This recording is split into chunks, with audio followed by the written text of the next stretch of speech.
evening. Oh, man. That wouldn't work. Well, I don't have anybody to do it. That's Dave. I got it. Good evening. I've asked Commissioner Sweat to do the invocation, and Commissioner Tostison will do the pledge. Please bow your head. Dear Heavenly Father, we thank you for this beautiful day in the Golden Isles, and we thank you for the opportunity to come together and do the business of the people, and we keep you in our heart as we do so. Amen. Amen. Everyone face the flag, hand on heart. I pledge allegiance to the flag of the United States of America and to the republic for which it stands, one nation, under God, indivisible, with liberty and justice for all. Thank you. Thank you.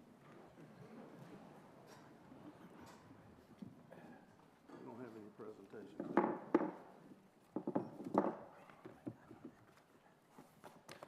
That wouldn't work.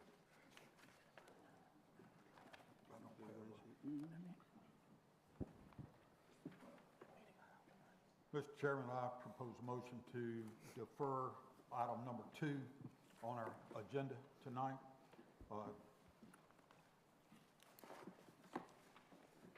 Where's that? You got a motion? Yeah, that's a motion. Okay. Okay, the motion to defer item 2 has been properly motioned and seconded. All in favor? And Mr. Chairman, I move to add an item to the published agenda, item number 13, to consider approval of an operational and funding agreement between Glenn County, Georgia and the Brunswick and Glenn County Development Authority. Okay, item 13 has been motioned to be added to the agenda. Can I have a second?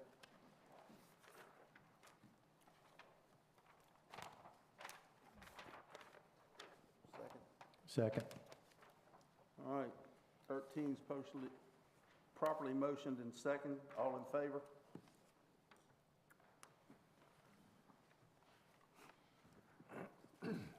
And Mr. Chairman, I'll make a motion to approve the consent agenda for general business, except for any item Commissioner wishes to pull.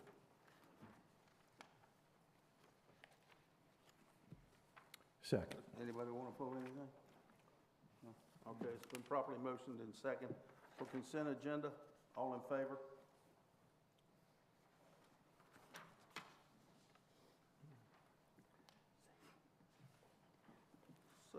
So we're moving on to public hearing land use. Public hearings will be limited to 30 minutes for each opposing side, with 5 minutes allocated for each individual speaker. Comments are to be limited to relevant information regarding your position and should avoid being repetitious. If your group has a spokesperson, please allow that individual to present your group's position in the time allotted. Your cooperation in this process will be greatly appreciated. ZM 24-15, St. Simon's Christian School rezone. Consider an amendment to a planned development district to add property and amend development standards. Property is zoned planned development district ZM 1754 and one family residential R6. St. Simon's Christian School is located at 1060 Coquina Circle, and additional properties are located along Pine Street. St. Simon's Island parcel number 04-14401, 04-05079, 04-13492, and 04-05078. Jake Lemmings, Robert Civil Engineer, Agent for St. Simon's Christian School. Ms. Leaf, thank you. Good evening, Commissioner. Stephanie Leaf, Planning Zoning Director. So this rezone before you tonight is for the existing St. Simon's Christian School. And they are located at 1060 Coquina Circle. And the purpose of this plan development district amendment is to amend their existing PD that they're in, which is the old Stables tract, as well as bring in several properties that are zoned R6 that are in the Glen Haven neighborhood. They'd like to bring that into the school site. So they also had a site plan that was before the IPC on February 18th that was approved, and that's contingent upon a rezone being approved for the site. But they are planning to add about 18,000 square feet to their existing school site. There had been a previous plan last year that was more expansive than their current plan. They did have another building they had proposed, as well as they were planning on bringing in more lots in Glen Haven than what they're currently asking for. So this current proposal is scaled down, so it's the 18,000 square foot addition to the school for a gymnasium.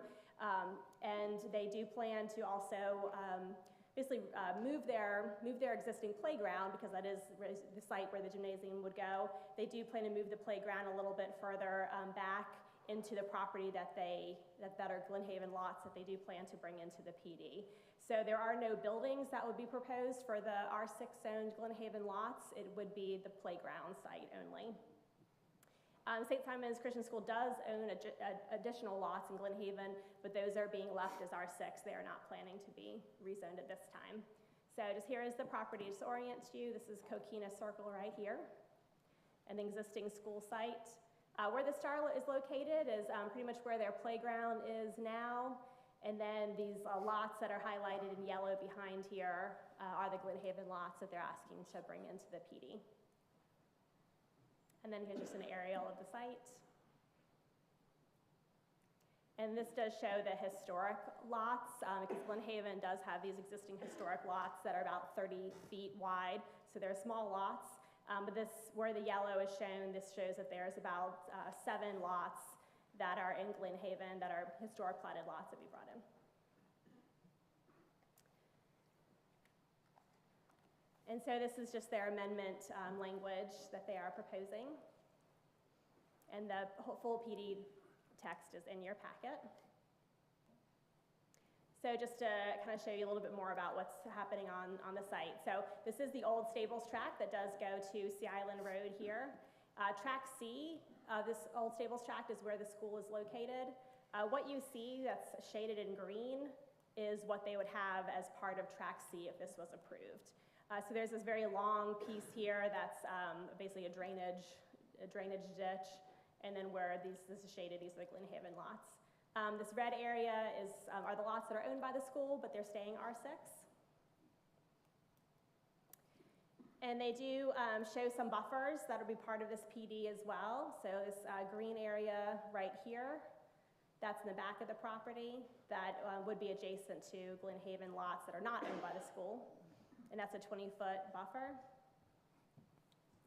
And then when the IPC considered this rezone on February 18th, they did approve it with a condition that there would not be any parking or access off of Pine Street into the site.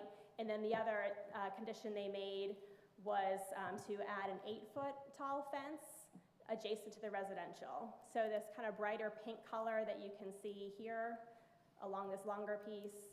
So this would surround the new lots that are coming into the PD. So this would be an 8-foot high privacy fence. And then just for your reference, this is a site plan that was presented to the Islands Planning Commission for the addition to the school. So the IPC did recommend approval as a 4-1 vote with 1 commissioner opposed, and they did add the condition of the 8-foot fence, where zoning would require the fence. That's the exhibit I just showed you. And then also they said no parking or access on Pine Street during construction. And these are your possible motions. Can you go back to the site plan? Yes, sir.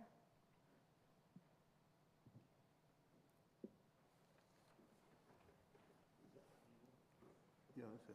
It's right here in front of me.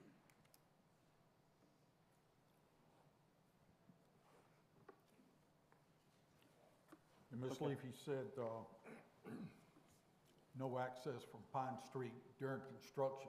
What about after completion? What is their plan there? So that was the condition that the IPC made, just so there wouldn't be any distractions to the neighborhood from the construction activity. They are not planning any kind of permanent access to the site at all from Glen Haven neighborhood. So all access would come off of Coquina Circle. Ms. Lee, could you go back to the aerial picture? Yeah, no. This Yeah, one? there. Were these lots ever built on? No, sir, these are vacant. And the road that looks like the road that's in there, that was a never actual access road, never used? That's correct. Yeah, the Glen Haven was platted in the, It in was the platted 20s. but not Yeah, used? this is, yeah, it's called Oak Street, but it's unimproved. Pine Street is what you see in kind of this thin yellow line. So Pine Street extends and that's improved, but yeah, Oak Street has never been improved. So there's basically kind of a natural buffer of, 40 feet or so right here because that's an unimproved right-of-way.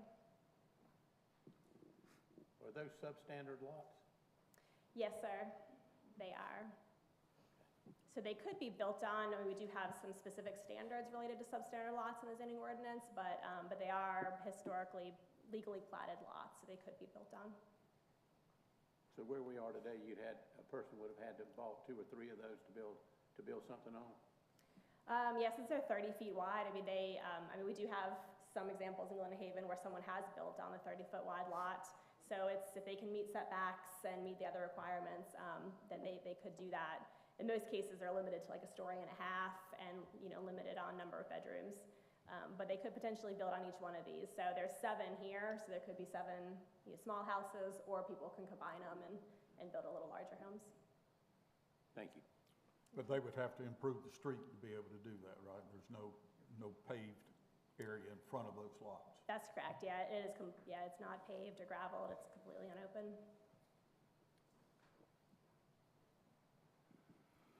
And Stephanie, it's clear that the school is actually doing less than what they could have proposed to do, correct?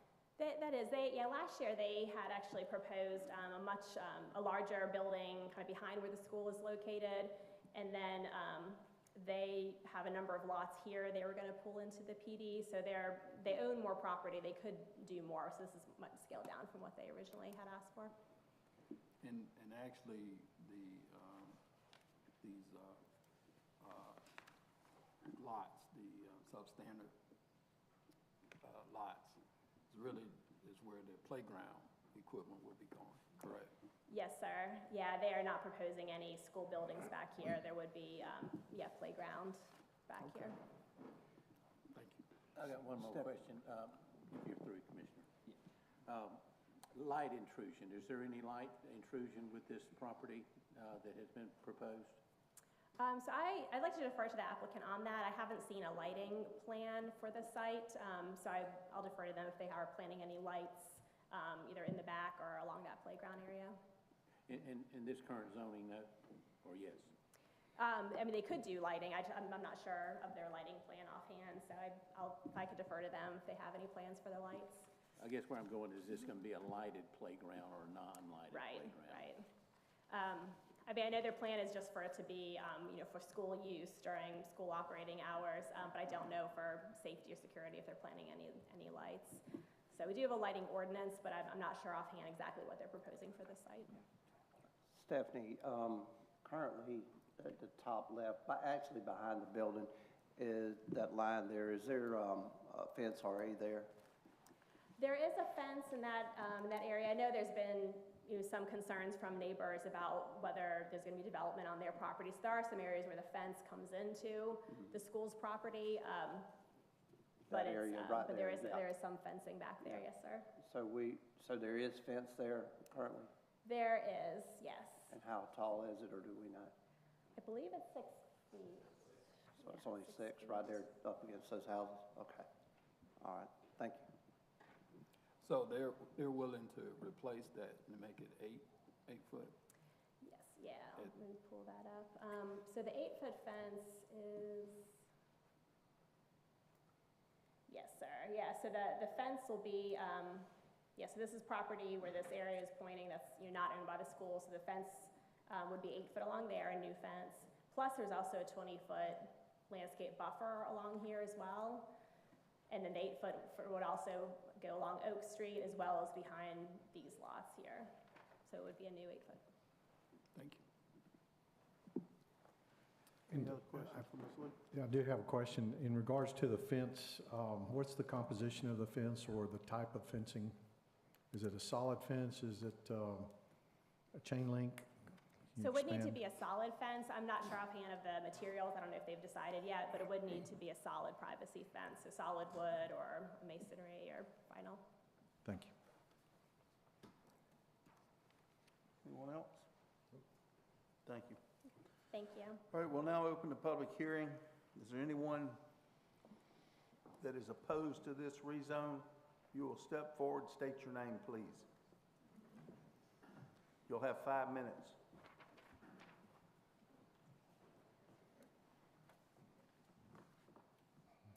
My name is Susan Miller Fogelman. I live at 210 Atlantic Drive. I live in the house I grew up in. The people that are signing our letter of opposition, and I will give this to you because I have 2 pages of opposed people, not 5 people. There are many, many people opposed. We have a high level of renters in our neighborhood. A lot of the owners have not been able to be in touch with us. We haven't been able to get in touch with them, to be honest with you. I've had several owners calling me today, add my name to the list. We're opposed for many reasons. The number 1 reason is that we are R6. 1928 is the year that our subdivision was formed. 1928. That's 100 years ago. Your own land use plan, and I have a copy of your land use plan and the sections in here that require what you're looking for, that you approved as this committee in 2023 states our subdivision, Pine Street, is R6. It doesn't say we want somebody else to allow to come in here, we want to do this, we're going to propose that. They are on PD, okay, plan development. We're not. We are residential. That's the main reason. If you allow them to come in and put anything as far as a different rezoning, that sets what is called a precedent. What a precedent means, in case you don't know, is that once that precedent is formed, it cannot be taken back. And they can do anything else that they want to by coming back in and saying those 12 lots, those 21 lots, those 50 lots, however many lots, we want rezoned. And you'll have to approve that. You're not going to say no, because they will have set a precedent, and you will have done it by approving this. I have this. I also have copies of the land use plan. Your land use plan states that you don't want any more subdivisions in our area built. That's well and good. We're happy with that. We have empty lots in our subdivision. Let somebody build houses on them. We're all Christians. We have no problem with the school. They came in, they built, they're there. We're happy with that. That's fine. But we don't want them encroaching into our subdivision. And that's what this is, if you allow it. Your land use plan from 2023, dates right here. No more subdivisions, no more this, only things that meet the value of what are already there. That's us.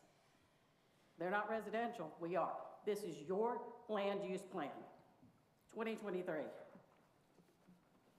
I have all sorts of emails that were written to us about what they planned on doing from the very start, including classrooms, a gymnasium, smaller classrooms between the two, newly acquired space for recreational space, as we're talking about today, which would include soccer fields, baseball, and a playground. No lighting. I guess they're going to have nighttime games. But these are things they sent to us. We were told, too, that if we didn't really go along with it, it could be worse. What could be worse? You're going to build a house where it's already residential. We're happy to have houses there. I have case law, zoning, state of Georgia, that states in here specifically existing zoning consistent with the land use plans. When this is done, this is the case that went to court. Afterward, they were turned down to begin with. They took them to court and they won. And it says if an existing zoning classification is consistent with your comprehensive plan, that's your land use plan, it's more likely to be upheld. That's good for us. I'm going to submit this as well. I have emails from them. I have this. I've got everything else, but we just don't want it. We don't want it. It sets a precedent, and we don't need a precedent set. These people have lived there, some of them for 70 years, 70 years, and to have buildings with lights coming into their homes, classrooms, they are gonna have lights on the buildings. We live with what we have, but we just don't want any more. And I think that they just want their foot in the door so they can get that rezoning and then do whatever else they want. We're asking you to deny this. And I thank you for your time. Who do I give this to? Thank you, ma'am.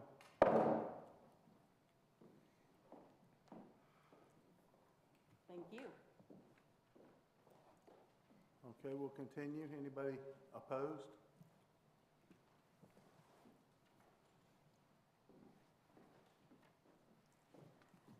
Hello, my name is Sue Canelli and I live in Glen Haven. And basically, 301 Pine Street was sold July 2022 for $135,000 to the private Christian school. However, in October 2022, 3 months later, the same property combined with 303 Pine Street sold for a whopping $1.3 million as part of a multi-property sale also to the Christian school. 3 months after the school property purchase, the Island Planning Commission reviewed the 4-story multifamily development Sea Island proposed across the street from the school, and the site plan was approved. The 4-story building would now look down upon the children.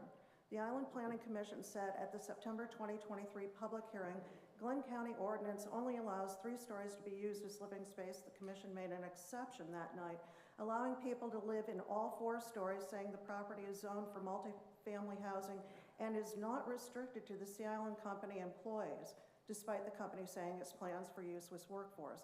That put a new existential fear and distrust into the parents of Christian school and the St. Simon's community. At the February 13th Christian school public meeting, I asked what type of rezone and what code it did fall under.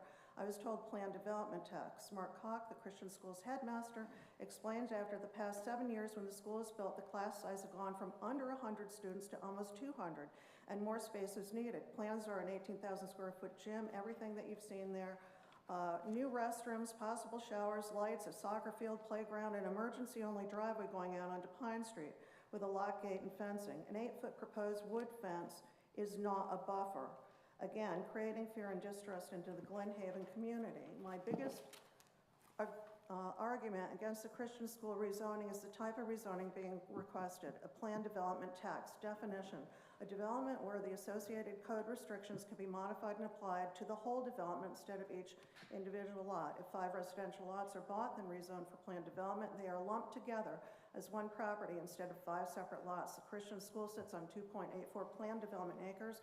The rezone R6 lots are also just under 3 acres. Glen County Master Plan Section 723 states, with PD districts approved for less than 3 acres, the site plan submitted shall be the approved site plan. A site plan approved by the Planning Commission as a site plan smaller than 3 acres shall be valid indefinitely. It's the indefinitely that means it's open-ended and forever. Both the present school property and the new property in question is a forever open-ended development site, no matter who buys it, how many times it flips and sales, and purposes throughout the years. With a planned development rezone, a warehouse can come in, or a hotel, or more Sea Island employee housing, or something much worse, like an expansion of the Dunbar Creek Sewer Treatment Plant. It is documented that the Dunbar Creek Sewer Treatment Plant is operated beyond capacity. They need a bigger plant. Mark told me they would add extra bathrooms to the new gym building, not to mention all the new bathrooms at the Coquina Circle building. And you, the Board of Commissioners, keep passing more sewage hookup than the Dunbar Creek facility can handle. Again, creating fear and distrust in the St. Simon's community. Here are the ramifications to Glen Haven, which is the largest residential density tax base on this island. We will lose our property values and safe neighborhood immediately. This sets a precedent of future neighborhood rezoning because of Christian school and its financial supporters. This major construction to a flood zone will cause new flood patterns and impact infrastructure. Is a commercial driveway onto Pine Street in our future? And an empty, unsupervised nighttime large parking lot with no protection from possible fence jumping offenders. What if the Christian school in 2 years again hits their student capacity and sells their 5+ acres to move to a given property on the north end? Whoever they sell to now can build anything, as planned development is open-ended. Planned development is eminent domain. They both need the same things: the power of local government to rezone private residential property and convert it into public use. In conclusion, I don't want devaluation, overbearing traffic, and crime in our private homes, front doors, because of the unadulterated mass development and rezoning of this island. If you rezone private homes and properties without consistent public knowledge and conduct multi-property purchases for progress, for resort employees, for schools, for parking lots with no thought of stewardship, with no thought to our island neighborhoods, with no thought on impact or precedent to what you're doing or causing, then your ordinances for St. Simon's Island is to be another Key West or Outer Banks, Hilton Head or Jacksonville. The headmaster told me enrollment was actually down from a high of 192 students down to 175. There is no longer a waiting list at the school to get in, which coincides with friends telling me parents they know are pulling their children out of the school or choosing not to enroll there because of the Tower of Employee Housing across the street. And this is not their fault. It's not the school's fault at all. I'm all for the children, but there's a lot going on. Hence the two-story classroom being omitted and the gym being placement as a shield for the students. I'm asking this committee to stop this Christian school planned development rezone, as the school has an absence of growth in losing students, not their fault, instead of adding them. And Glen Haven fears the impact and encroachment for its future and wants to remain zone residential. Please stop using these planned development zones as a land grab on our islands. Thank you very much. Thank you, ma'am. We let you run over about 45 seconds. I didn't stop you. Thank you. You're Thank welcome. you, Walter. Okay. Anyone else?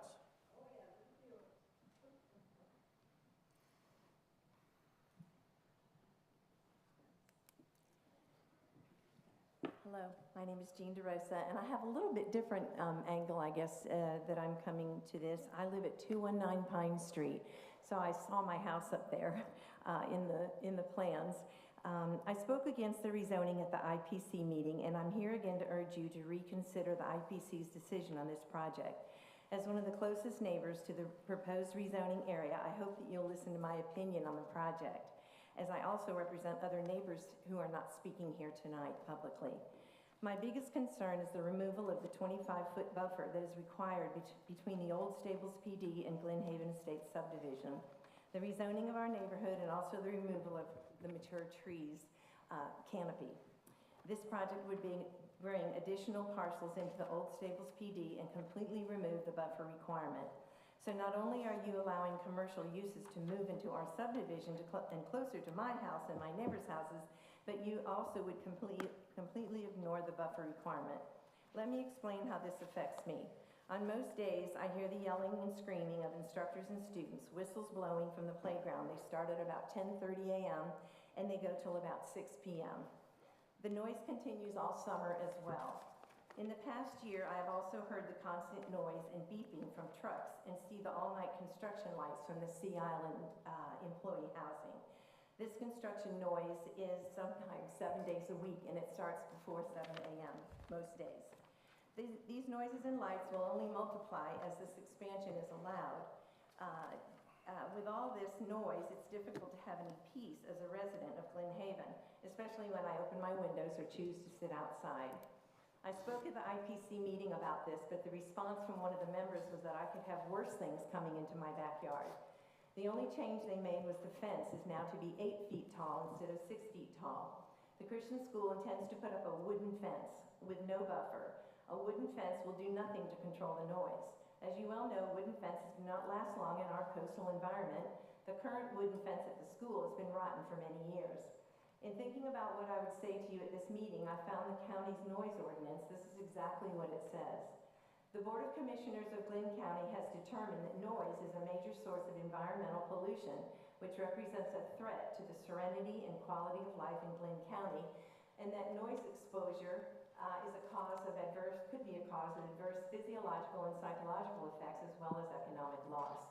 It shall be unlawful for any person or persons to yell, shout, hoot, whistle, sing, or create any other human-produced sound, including but not limited to the above, on public streets or sidewalks or on private property so as to create or cause to be created any noises or sounds which are plainly audible at a distance of 300 feet or more from the source of the noise between the hours of 7 a.m. and 11 p.m. The school's playground already violates this ordinance because I hear playground noise all day long. I'm about 200 feet from the proposed rezoning request. The school is planning to move its playground even closer to my home with no buffer, and the violations will be even worse. Throughout this process, no one from the school ever contacted me about the proposed expansion. There was no noise when I first moved in and looked at my house as it was winter break. I was the one to contact the school principal on 2 different occasions about my concerns with the purchasing of Glen Haven property. Commissioners, if you follow the county's ordinances, there is no way you can allow this rezoning without a buffer. You must first require the school to build an appropriate sound barrier, and this cannot be done if you delete the 25-foot buffer requirement from the Old Stables PD. The county's own ordinances are stated online and don't allow rezoning decisions to adversely affect our residential properties. As the closest resident to the school's proposed expansion area, I can tell you that these uses are not suitable as the engineer stated in his request for rezoning. The Glenn County zoning ordinances say that rezoning should be denied if it has adverse effects and is not suitable for the area. The decision that the IPC made only considered the opinions of the people that either work or have children that attend the school. I'm sure the Sea Island CEO who spoke also carried some weight. But most of the IPC Commission did not listen to people like me, and all but one approved the rezoning request. The homeowners of Glenn County who would be forced to live with your decision were not considered. The one IPC member made light of my noise complaint. It was obvious his mind was already made up, and he was ready to call for the vote. You're elected to make sure the Glenn County ordinances are enforced, so please do not allow these violations. Know that I am not against providing a playground for children. I am a teacher, and I love that children still go outside during the school day to play. But I'm not against any use that is legal under the ordinances, but allowing this rezoning is taking away the 25-foot buffer requirement between Glen Haven and the commercial areas in the Old Stables PD is not legal. Not one person who lives in Glen Haven spoke in support of this project. I urge you to listen to the Glen Haven homeowners. Thank you, ma'am. Thank you for your time. I appreciate it.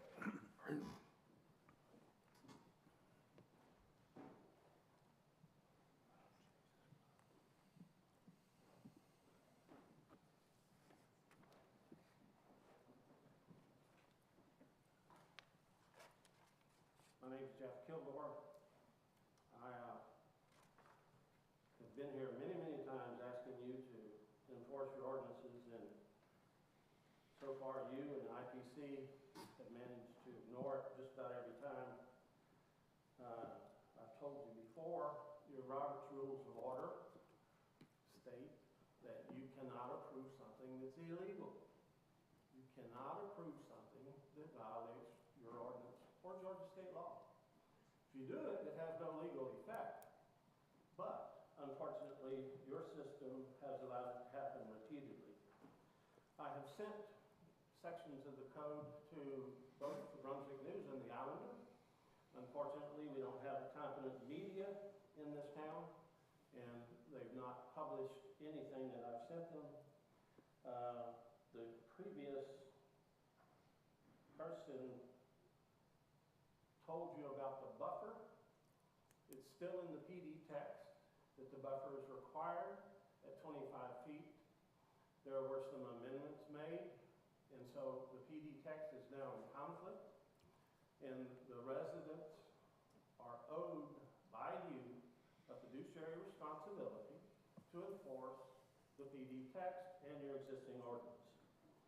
You've got a letter from a lawyer, Laura Heisel, who has informed you that this application should be denied, that it's not in compliance with your existing ordinances, specifically your stormwater management. This is an amendment to your section 2-27 that was passed by this board in 2021. Sitting on that board was Wayne Neal, Sammy Tostenson, Alan Booker, and Walter Rafalski.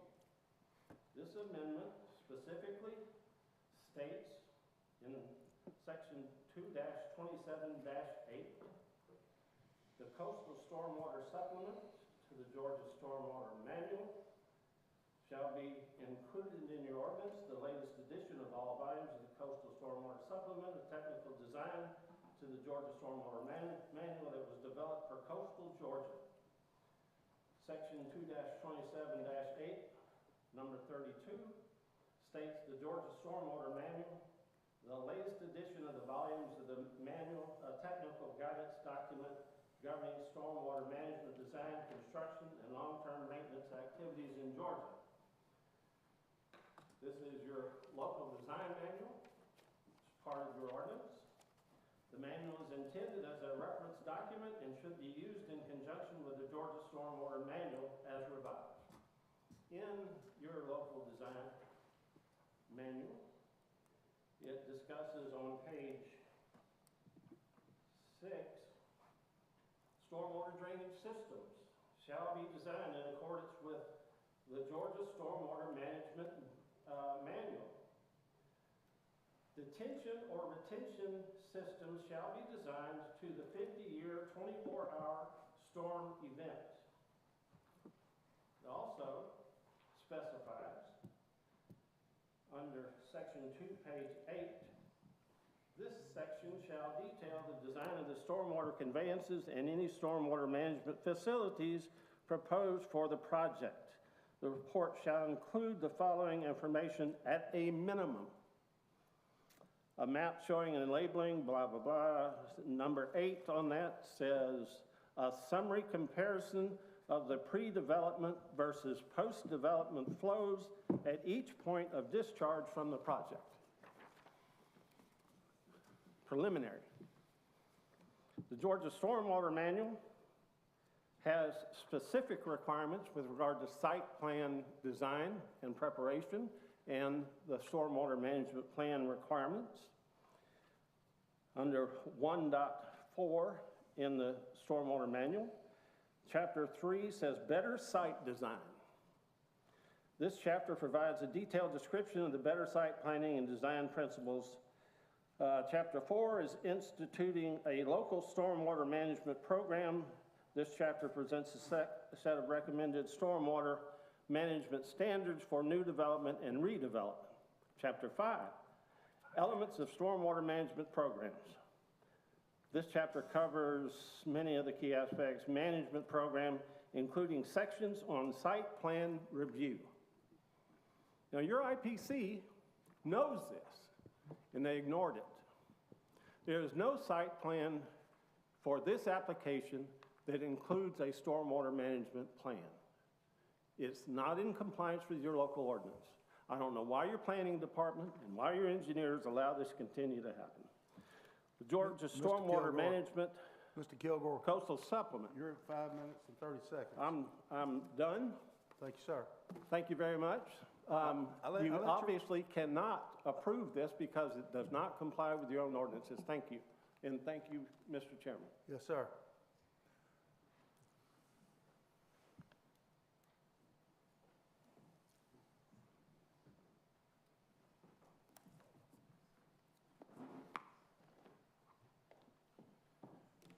Good evening.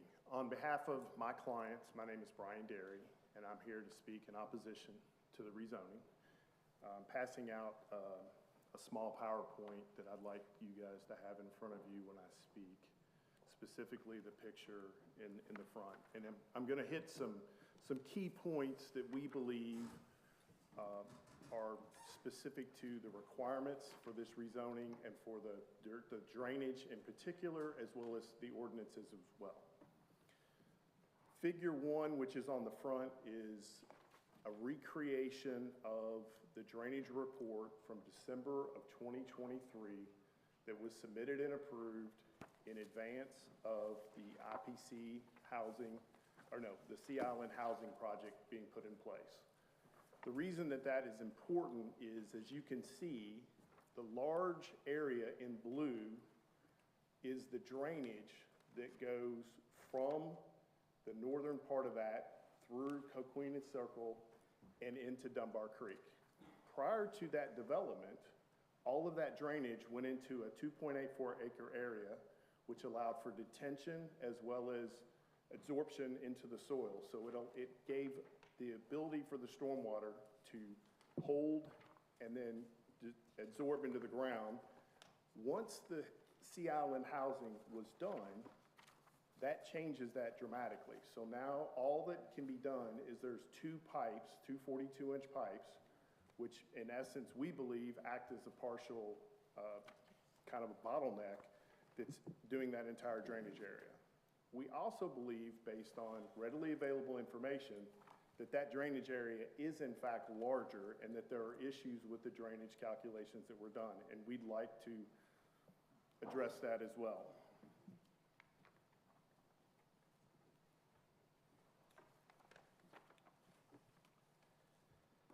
Parts of the area are also within the flood hazard area, which the ordinances require if an area is in a special flood hazard, that certain hydrologic and hydraulic analysis be done to ensure that any future work will not increase or create a further issue from a stormwater standpoint. In this case, as was stated by multiple people, that stormwater analysis has not even been done to determine if this additional rezoning and site plan will cause further issues. So to date, no analysis of the stormwater changes that will occur from this have been performed. Going back to the fact that we believe there are issues with the previous work, we urge you to take a look at that, and we would ask that it not be done until that stormwater work is completed. As we've said, everything that goes through this comes through basically a bottleneck. And now everything is going through two 42-inch pipes. So imagine you had stormwater detention of nearly 3 acres, and all of that detention is now going through two 42-inch pipes as well as holding. So much smaller area. We also had specific concerns with some of the factors and types of things done in the calculations that we've asked to see and try to verify from that regard. In the county stormwater management design, it specifically says that sites must have detention on site and that drainage pipes cannot be used for detention. The Sea Island housing has no detention. It is using the 42-inch pipes as detention, so that exacerbates what we consider to be part of the bottleneck.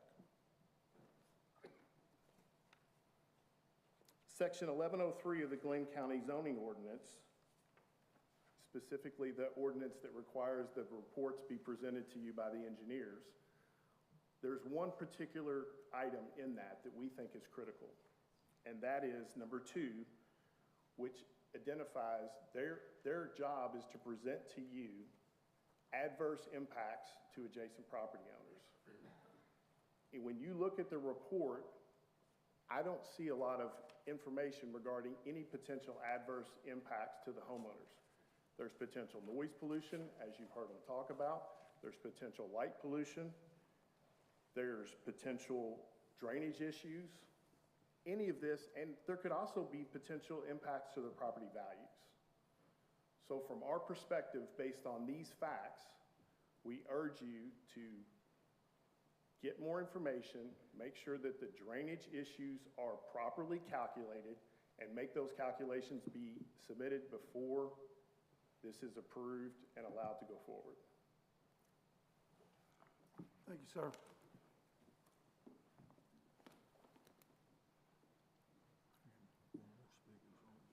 You got time for one more. Good evening. My name is Linda Hudson. I live on Palmetto and 3rd, right on the corner there. And, you know, we have a park that we all put in money, and we've got that all constructed. It's great for the kids. You've got this red schoolhouse right around the corner. I hear noise all day long. I think it's great. I am for the kids. I'm for the education. But once you encroach into residential with any commercial, and trust me, I lived in Northern Virginia, and I saw the boom. People don't buy houses with schools there. Usually schools are built away from a lot of the residential zone because there's so much going on. You've got to have that buffer for the kids. That's why we have school buses. But I'm gonna be honest with you, everything that you've heard tonight is so true. It's our backyard. It's not your backyard, it's our backyard. We have to be able to say no, because what's gonna happen a year, 2 or 3 when the school says, hey, we're gonna move, and this is now commercial. We're gonna build whatever we want. Or better yet, I was at the first meeting, they had a 2-story classroom building that they were gonna put up. That's been ixnayed. Well, what's to say if you zone that resident or commercial, they don't put that on the playground? There's nothing in there saying that they're not. It's currently zoned that they wanna plan for a soccer field. Who's to say that they can't be stopped because it's already zoned? Please don't do this. This is a big mistake, and I think you guys are just smart enough to know that you recognize it. Common sense here, that's all we're asking for. So please, please, please, take a good look at this, at what they're trying to do to us. We're just a quaint little neighborhood. That's all we are. We take care of each other, and that's why we're here tonight. Thank you for your time. Yes, ma'am, thank you. Okay, I'm gonna close that portion because we are at 29 minutes. Does anybody else want another minute? I guess not. All right, let's close that and move on to anybody that wants to speak in favor. And this would be your turn, Jake.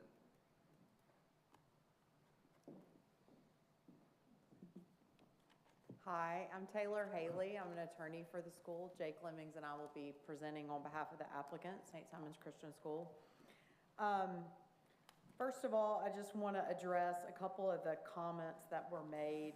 Well, let me just start by explaining the reason that we're here and a little bit of the history that led us here tonight. So the school is busting at the seams on its current building capacity. And so we came last year we had the opportunity to buy these 21 lots and that additional parcel that Stephanie pointed out as a drainage easement area, and it about doubled the campus. And we did come forward and we were gonna bring all of the newly acquired property in to the rezoning. That was what we were seeking. But more importantly, at that time, and what we're continuing to do is we're not just bringing that new property into the existing PD, we are removing our existing campus, the property that has already been the school, from all of the uses of the PD. So right now, our current campus allows everything. It could be commercial, it could be retail, it could be what Sea Island has done. All of the uses in the PD are allowed on our school.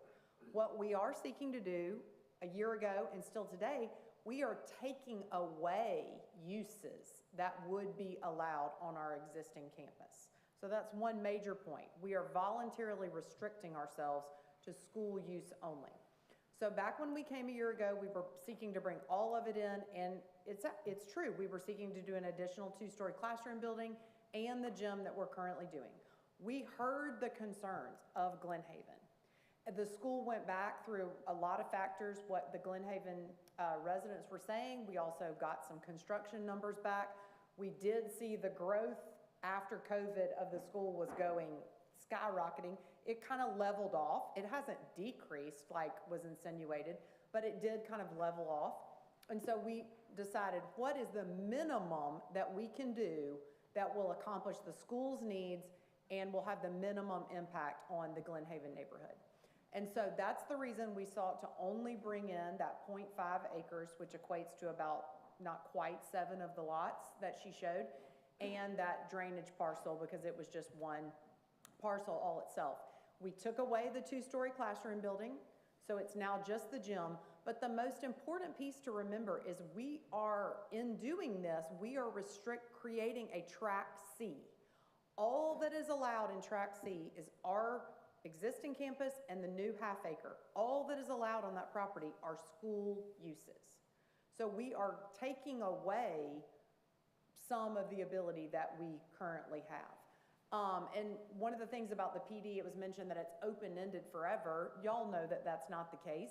The PD is customized, it's true, but it doesn't allow anything. It only allows what's stated in the use. Right now, we have far more uses than what we're seeking. So we heard the concerns of the Glen Haven residents. We modified what we're seeking to do. Stephanie mentioned about the fence. We did commit to do the 8-foot fence, all the areas that's along residential. It will have to be solid.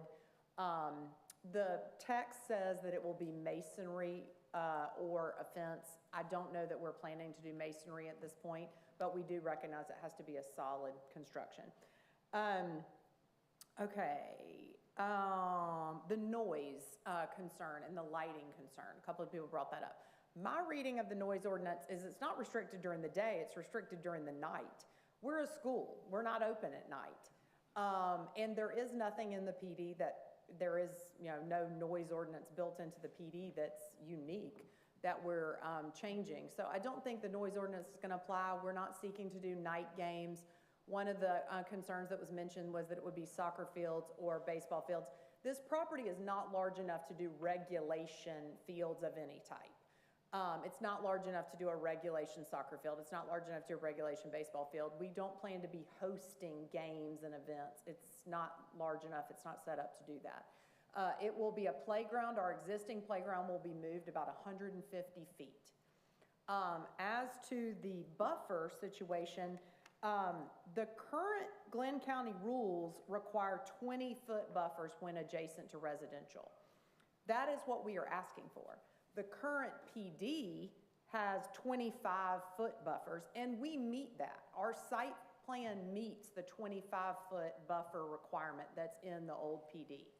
We are asking for the Glenn County standard so that we would have room to do sidewalks or other kind of ancillary uses, and we wouldn't be building anything into that 5-foot. So the 20-foot buffer is not anything that's outside the norm of Glenn County. I need to ask you a question. Yes, sir. Are you guys speaking for the school entirely, so I can give you the whole 30 minutes? Or is there anybody, because you're over 5? In favor as well. There's more in favor. Okay. There well, are more in favor. I need to stop you then, and Okay. if there's extra time, you can come back. Okay. Jake, yeah. Okay. All right, so I'm sorry. That's okay. kind of speaking to where she was talking there, so the site plan, it's on here somewhere. Well, anyway, so the site plan, what we're seeking is to have that, pretty much the building would be on the 25-foot setback line, but we need a sidewalk on the backhand side of the gym. Yeah, okay. And so what we would be proposing an 8-foot high fence. We'd also be proposing a 20-foot buffer. There were some questions about where that 20-foot buffer would be. Technically, everywhere you see, you can ignore the hatch. The hatch is an old hatch from the previous plan, but written into the PD on page 26, anywhere where there's abutting a residential, you're required to have an 8-foot high fence, since that was implemented by the IPC, as well as a 20-foot buffer. So not only do we have the undeveloped Oak Street, that's a 40-foot wooded area, we also have an 8-foot high fence and a 20-foot buffer. So we're talking about 60 feet of wooded area.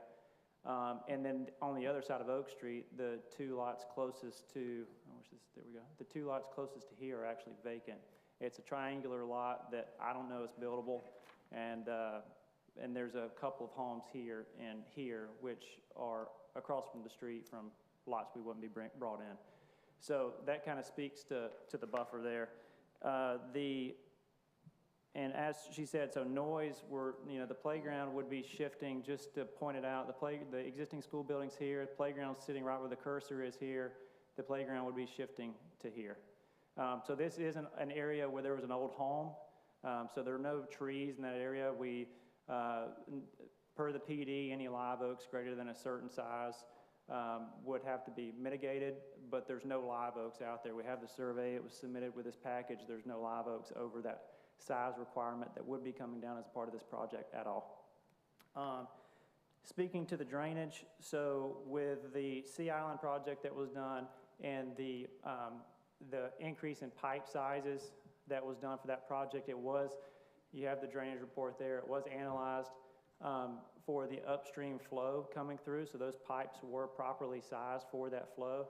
And additionally, at the site plan and at the zoning phase, it's not required to do any additional drainage analysis. It is for the civil plan phase, but the school has had us do an additional analysis of the drainage on that site, and we have confirmed that the pipe system does have capacity for the addition of the gym.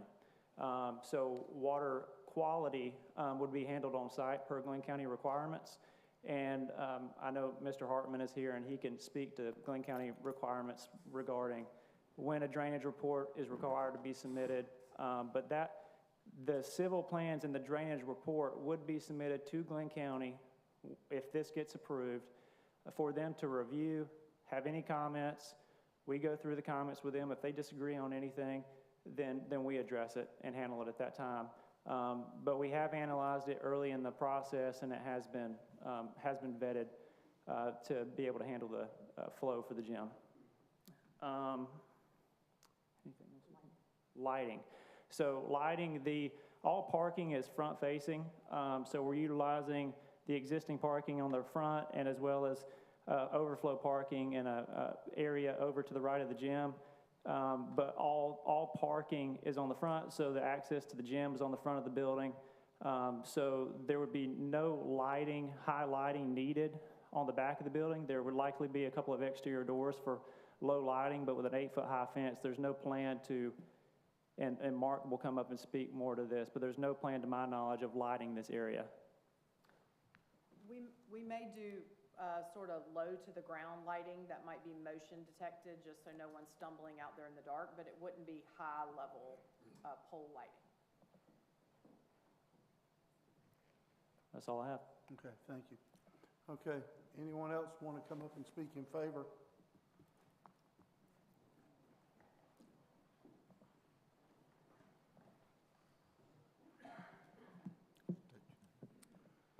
Will you please Good evening. state your name? My name is Mark Koch. I'm the headmaster of St. Simon's Christian School, the one everybody's been talking about. I thank you for allowing us to come before you this evening. 11 years ago, I didn't know Georgia had a coastline, let alone an island named St. Simon's. I didn't know the beauty of the live oaks nor the white sandy beaches of the Golden Isles. I didn't know that there existed a wonderful school named St. Simon's Christian School. That's because God was preparing me to move from Tempe, Arizona to St. Simon's Island in just a few short months. Although not passionate at the time about SSCS, I've always been passionate about Christian education and the need for it in our culture. Our motto at SSCS is guiding hearts and growing minds. And that's what we do every day. We educate the youth of the Golden Isles while pointing them to Jesus every day and through everything that we do.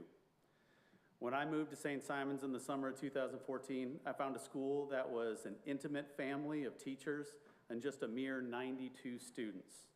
Coming from a school of several hundred students in the heart of a big city, it was a welcome change.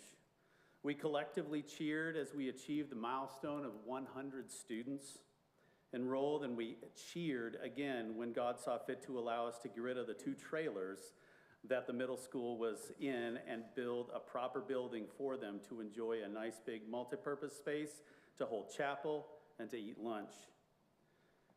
Through my nearly 11 years at SSCS, I've been blessed to have had a front row seat to see God grow the school to its current enrollment of 175 students, and see God provide funds to renovate the main building to accommodate for more students, and even purchase the land that we're now seeking to develop. We're very thankful to God for giving us the opportunity to purchase this land. And as I always say, God isn't making any more land on St. Simon's. With the recent growth comes new challenges and needs. We have a need for more space for students to work in small groups, space for music, art, and computer classes, a new and larger space for our nurse to care for the physical needs of our growing student population, and of course a gym to allow us to hold PE and host volleyball and basketball games. The club has been an amazing partner to allow us to grow our athletic programs, but now it's time to bring those events onto our own campus. I've always felt like we have coexisted very well with our neighbors. Sea Island has been a good neighbor to us. They have been very conscious of the school throughout their building project, and we intend to return the favor. We've always had a good relationship with the residents of Glen Haven and have been very conscious of how we could impact their community as well. And we hope to continue to be good neighbors with both Sea Island and Glen Haven. I've been blessed to have been led to St. Simon's Christian School all those years ago, and I'm blessed to see how God continues to provide for the needs of the school. Thank you. Thank you, sir. Anyone else speak in favor?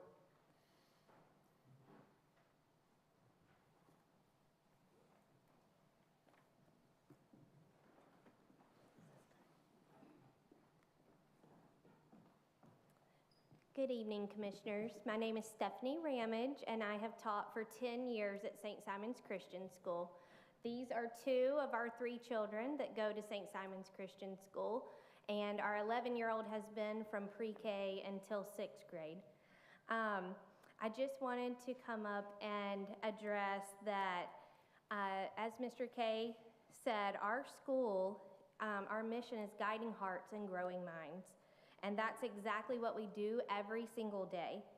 As a teacher there for 10 years, I have gotten to see the blessing that our school has been not only in our community, but in our world at large. We have students that are on mission trips, spreading the gospel, taking leadership positions, and I just view this expansion to be legacy building. We are building a legacy in our children. We are building a legacy on our island and for Glenn County.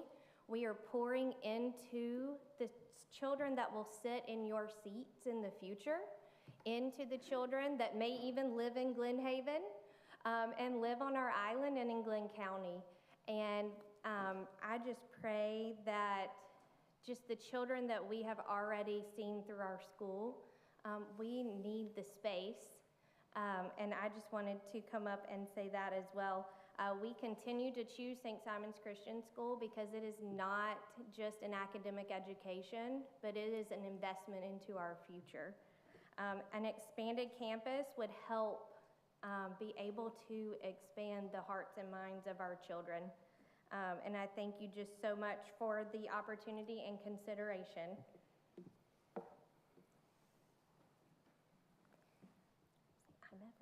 I'm Everly. And what did you want to say? And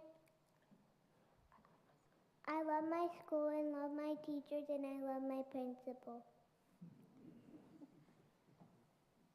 Thank you. Thank you.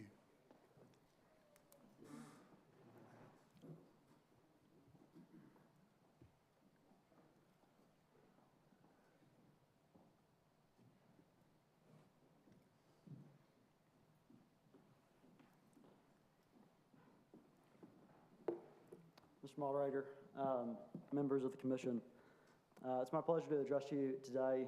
My name is Jonas Bronk, and I'm a resident of Glen Haven. This is my wife, Poppy, and our oldest, Izzy, she's in kindergarten at St. Simon's Christian, and then Phoebe, who hopefully is soon to be in pre-K there. Originally, I thought my girls were not going to be here with me today because they were with 4 other families that live in Glen Haven, and they were all having dinner, and so I thought, surely they won't make it, but alas, here they are. I would urge you to approve the rezoning for a few reasons. The first reason is because Glen Haven is a family-oriented neighborhood. If you go through our neighborhood at any time in the day, you're going to see a mother walking children. You'll see children playing in the lovely playground that y'all made. You go through our neighborhood and you find things like the Little Red Schoolhouse, you find the Glen Haven Park, and then you find at the outskirts St. Simon's Christian School. And I don't know exactly how many families we have, but it is booming in Glen Haven. And so I would urge you to approve it because our school is so much matches what Glen Haven is. It's a lovely family neighborhood.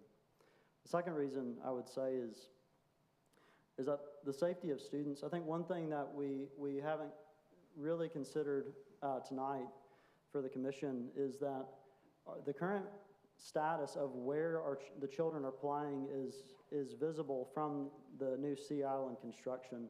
This is one of the things that's affected me, as I thought, it's 4 stories, obviously, you men know, and it's viewing onto the playground, and so adjusting where the playground is from where it is to further in the back is actually a safety issue and something that could just be a further protection for the children. Obviously, the school has security. Obviously, they're on good terms with Sea Island, but I think that is also an important a factor there.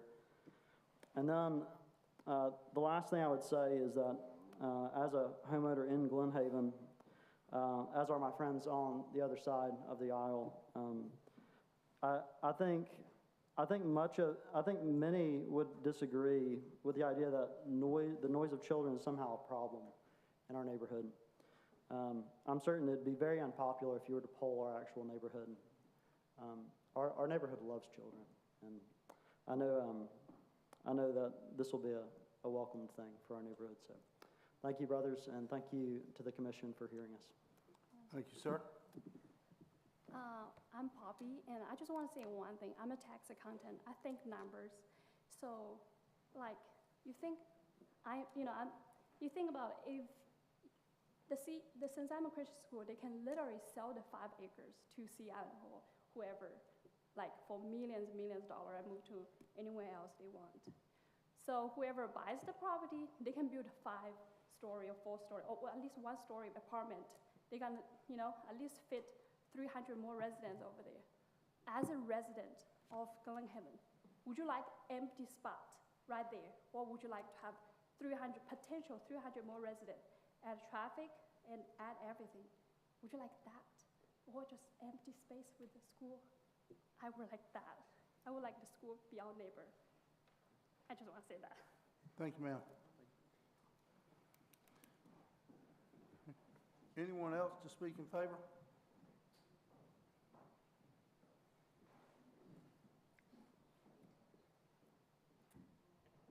Hello, my name is Kara Payne. This handsome guy in the back is my husband, Travis. We have 3 kids. 2 are at St. Simon's Christian School. Our 3rd will be there in the fall. He'll be in pre-K. He's our youngest. I'm on the PTA leadership team at the school, and one of the things that we do is organize events for community building and for all of our families to come together and have fun. One of our main challenges is that we have no place on our campus that can fit us all. We can either have all the students or all the parents. We can't have everybody. So what we have is our small lunchroom, which is also our mobile art room, our music room. It's a lot of things. It's our play practice area, our computer classes meet in there, our chapel meets in there, and we also have to somehow squeeze lunch in for the whole school in this one small multi-purpose area. And it's also important to note that when you picture our lunchroom, we're not talking about a cafeteria that's at a normal public school, which is gigantic compared to what we have. Our family loves SSES. My children are happy, they're thriving, they're seen, and they're loved every single time that they walk through the doors. Unfortunately, the school's potential is being held back by our lack of space. For example, when I drop my oldest daughter off for violin in the mornings before school, I drop her off to a very, very small room, no larger than this area, that might even be bigger, where she and 9 other students are in there jammed with their backpacks, their violin cases, and their violins out, their elbows up. It's pretty ridiculous, but there's nowhere else for them to go, and I've looked. It took me all of 30 seconds to walk down the hallways of the school and find no other alternatives. The children in our school deserve more. We're in desperate need of an expansion of our space to house our current students in our classes. We are so limited in space that our children are missing out on basics that elementary schools and middle schools have, like a library, and of course the gymnasium that we've been talking about. The gymnasium would allow us to bring our PE classes indoors. That would bring some of the noise and the whistles inside instead of being outside, where they have to be right now. and it would allow our recess to come inside on rainy days or days that the gnats are in masses around everyone's heads. It would create a space for our volleyball teams and our basketball teams to practice at home, and it would give our school family a large enough space to have community building events together and all be together on our own campus.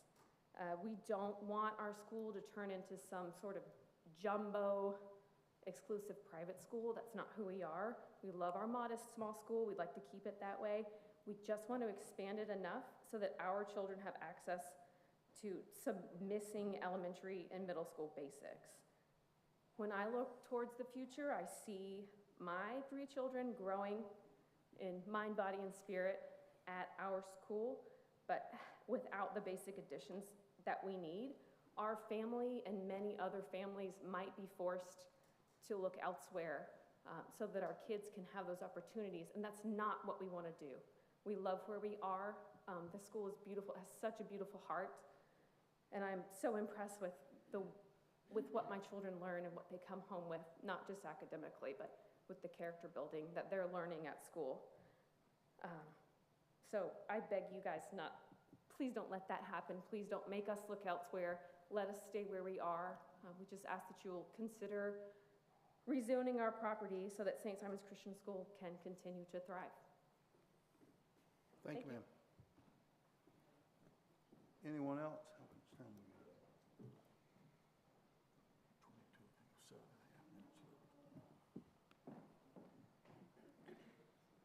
Good evening. My name is Jenna McMicken. I'm a Glen Haven resident. I live at 517 Pine Street, which is the street in question.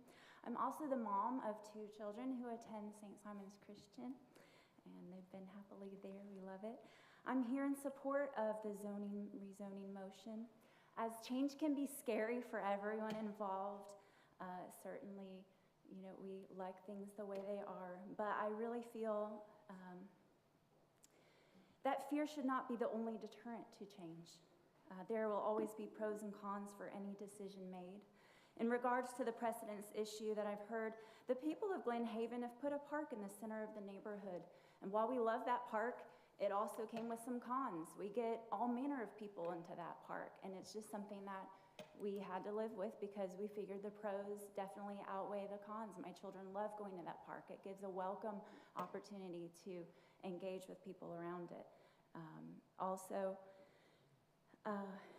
If that is acceptable and welcomed, then giving children a better area to play on the edge of the neighborhood should be welcomed as well. I'm also hearing that neighbors are concerned with noise. Well, we live in a neighborhood where the houses are sandwiched on top of one another. I wake up to leaf blowers and renovation constantly every day. So if people want less noise pollution, Glen Haven definitely is not the neighborhood for it. But I will tell you, it's the neighborhood for community, it's the neighborhood for growth, and it's the neighborhood for potential. I'd rather hear my children playing and all of the children in the neighborhood than to hear the construction and noise that I hear from the water treatment center that sits behind me. Now, I was well aware that it was there when I bought my house, and I still firmly am backed by that decision. Glen Haven has been an excellent neighborhood, and Pine Street has been a great just access to the friends and everything involved. So please consider the request of St. Simon's Christian School from me as a homeowner of Glen Haven and an occupant on Pine Street. Thank you. Thank you, ma'am. Anyone else? Going once, going twice. All right, we'll close that portion. Commissioners? I think we've got some issues to address. Jason, could you and Jake speak to the drainage, please?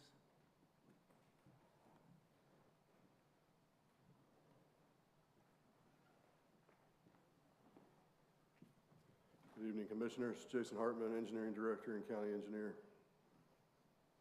Do you guys have specific questions about the drainage? Jake covered some of it. We've gotten different responses from those opposed.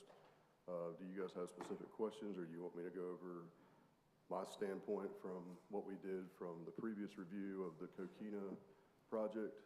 What would you guys want from me tonight? I have one. Yes, sir. Jason, with regard to the additional rooftop that's being added to the roughly 4-acre tract, just give me the short answer. Is that going to be an impact measurably to the stormwater absorption of the existing campus and/or to the drainage system that exists now? Before I answer that, may I see the handout that Mr. Derry gave you so I can make sure that I'm on the same page, because I know he gave you a handout. May I see a copy of that first? Sure.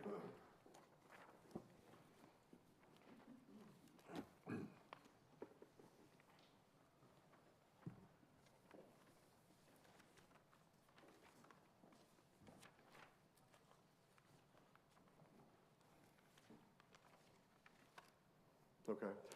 With anything, Commissioner, anytime we come in with a development, I mean, take, for example, a open field, when that engineer comes in and proposes anything on a piece of property, they have to prove pre and post conditions are adequate. So whatever's being proposed for this is actually upstream. The Coquina Circle project was downstream of all this development, the Glen Haven included. So everything's draining downstream. So if Roberts Engineering, after the zoning approval or disapproval,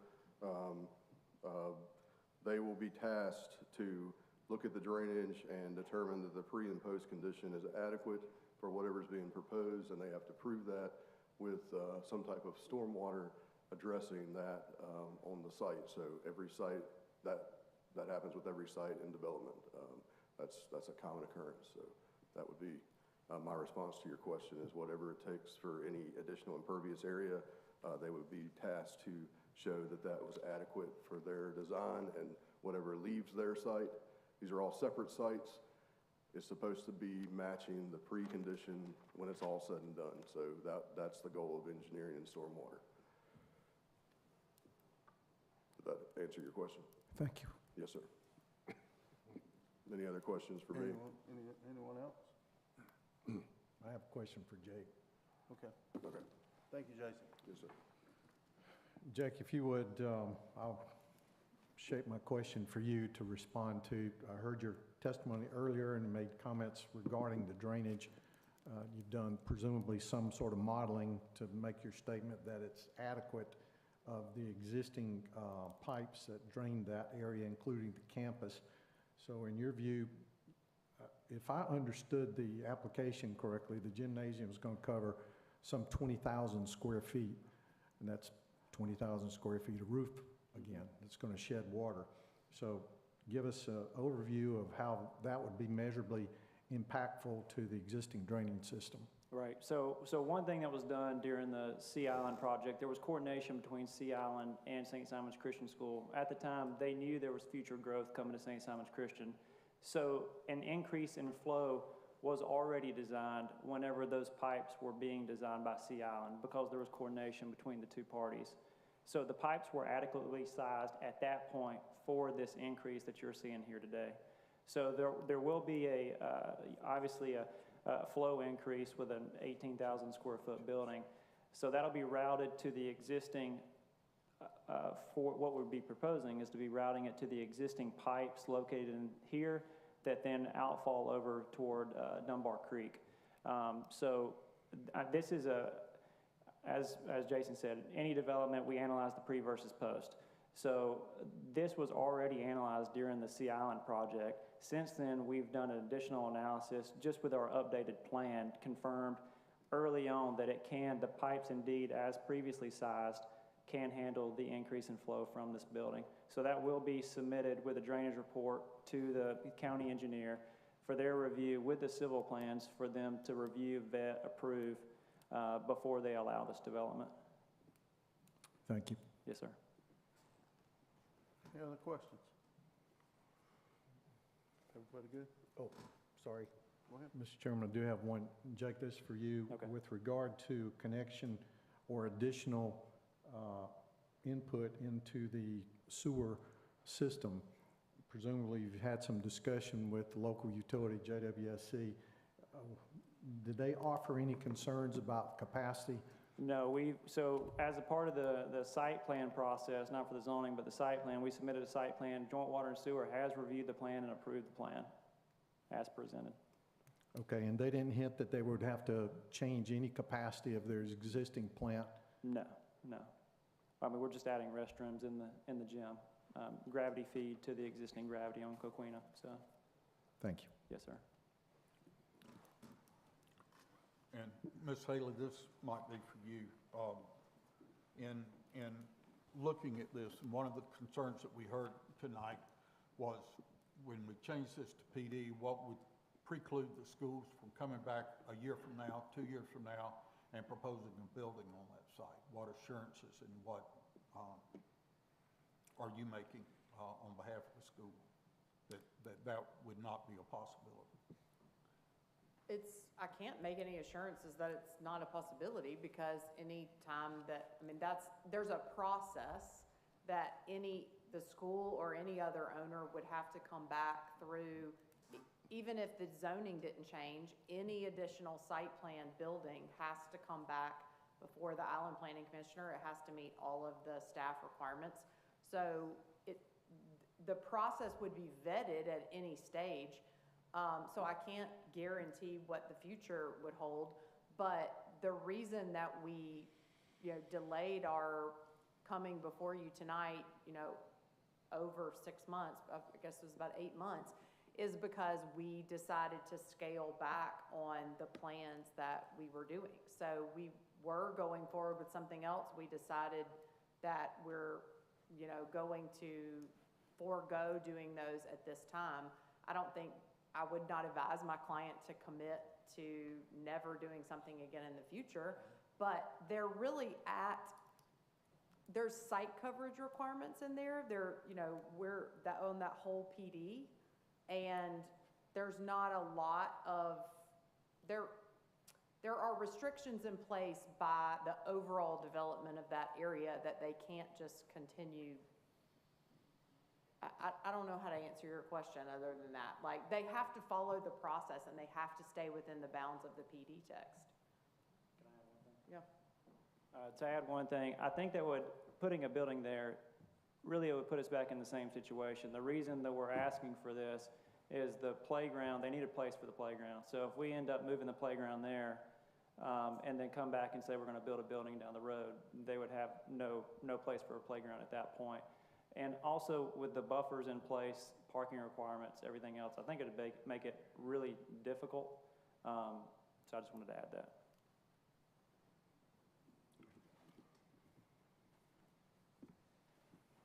Anyone else? Mr. Chairman, I would like to offer a motion to approve the zoning request for case ZM 2415. Second.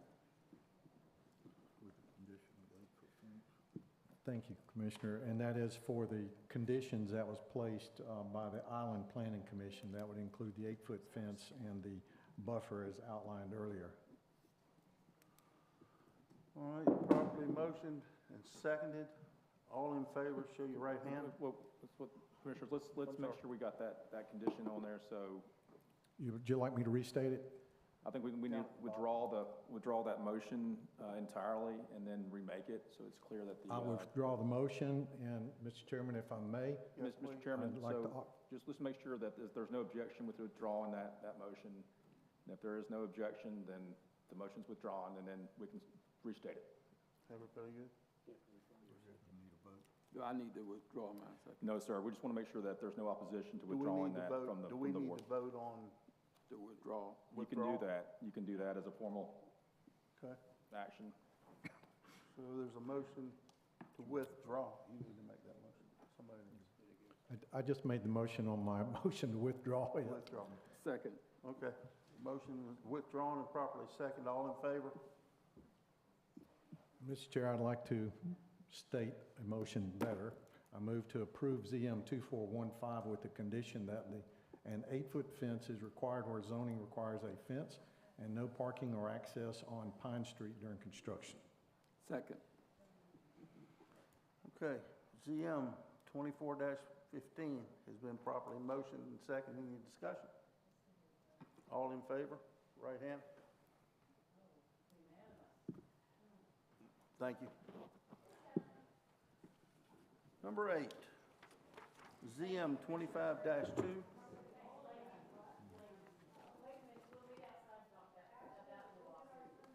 You need to hit the gavel.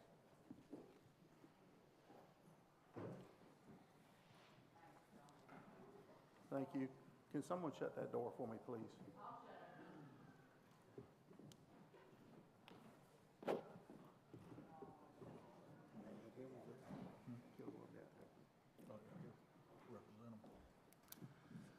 Okay. I'll give the rest time.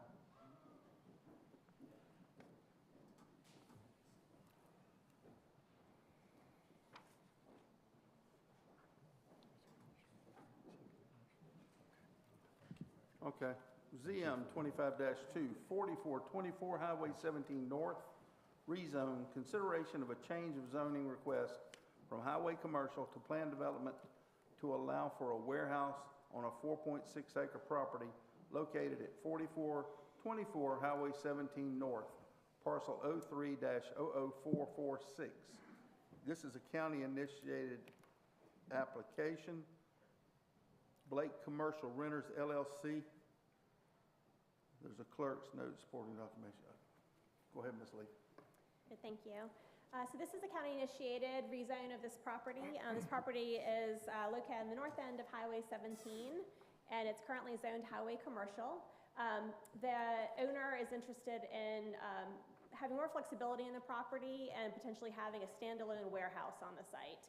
So most recently was Discount Flooring. So there was a retail store, plus of course there was a warehouse for the goods that were sold at the flooring store. So it wasn't a standalone warehouse, it was retail with storage as well. And so in order to have standalone warehouse, it's more of an industrial use, and it's not allowed outright in highway commercial. So, this application is before you to rezone it to Planned Development District to allow standalone warehouse. And this is the property just looking from Highway 17 in, and so you can still see the Discount Flooring sign there.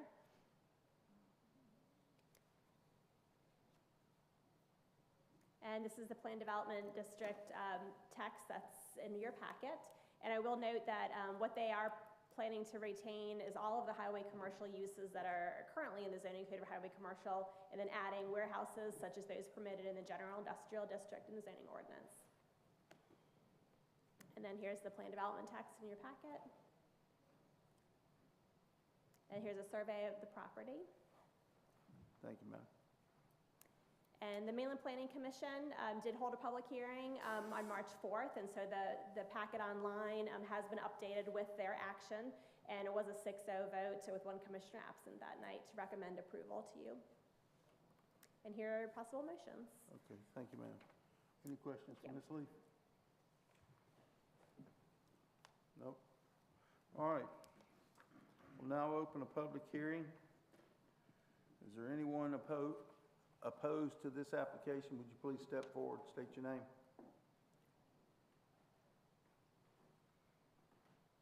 Not seeing any, we'll close that portion. Is anyone in favor of this application? Please step forward and state your name.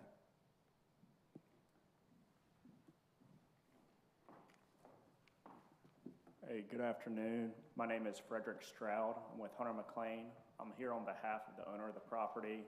I just want to thank Chairman Rafalski as well as Commissioner Neal for sponsoring this rezoning.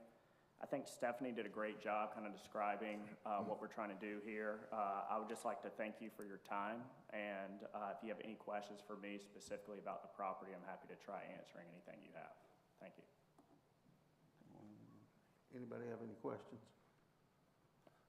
I think we can explain this. This was formerly used as a warehouse/retail outlet, and once they shut down for a year, they lose the zoning. That's the reason the county initiated this. Any other questions? No questions. Thank you, sir. Thank you. All right, commissioners, back to you. Mr. Chairman, I make a motion we approve ZM-25-2 as stated. Second. All right, been properly motioned and second. Any discussion? All in favor? Thank you. Number 10, general business.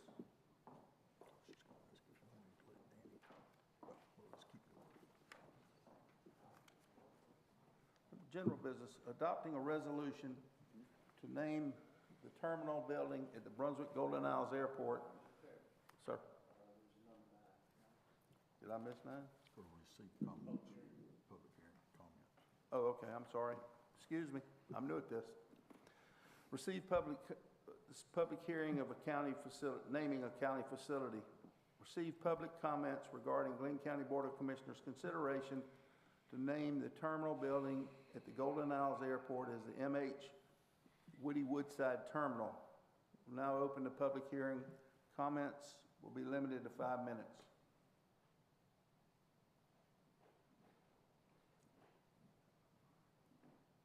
Good evening, Commissioners, Mr. Chairman. Thank you all for allowing me to come speak tonight.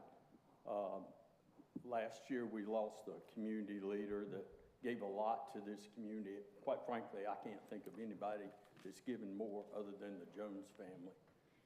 He passed away last year, Woody Woodside, and I'm coming before you tonight in favor of speaking for naming the terminal after Woody. This past year has been a loss for our entire community.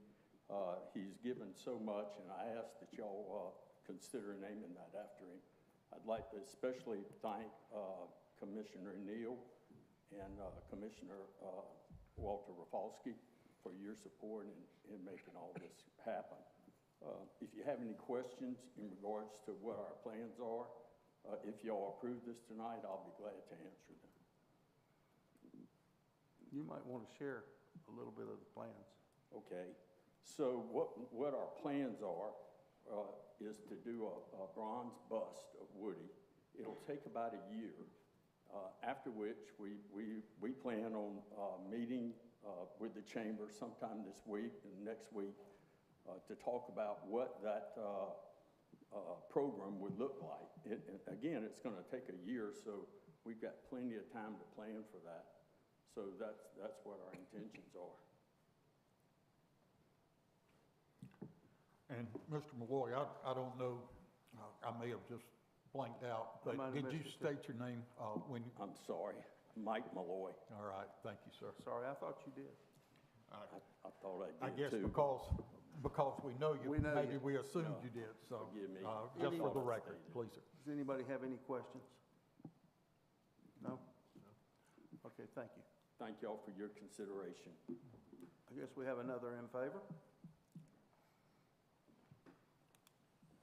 Thank you, Commissioners. Joel Willis. I've been a member of the Brunswick Golden Isles Chamber of Commerce for over 45 years, and I worked very closely with Woody when I served as chairman in 2001, 2002. And I watched Woody and the work he did to make Brunswick and the Golden Isles a better place to live. He worked tirelessly to improve the Brunswick Golden Isles Airport. And I cannot think of a better honor to name this terminal in memory and in honor of M.H. Milton Woody Woodside. And I appreciate the support. I echo what Mike has said, and I know there's many more chamber members who would come up here and say the same thing. So thank you for this consideration. I think it's a great honor. Thank you. Thank you, Mr. Willis. One more thing. Yes, sir. The first public hearing on the rezoning reminded me why I don't miss serving on the Island Planning Commission. Thank you. Understand. Okay, anyone else?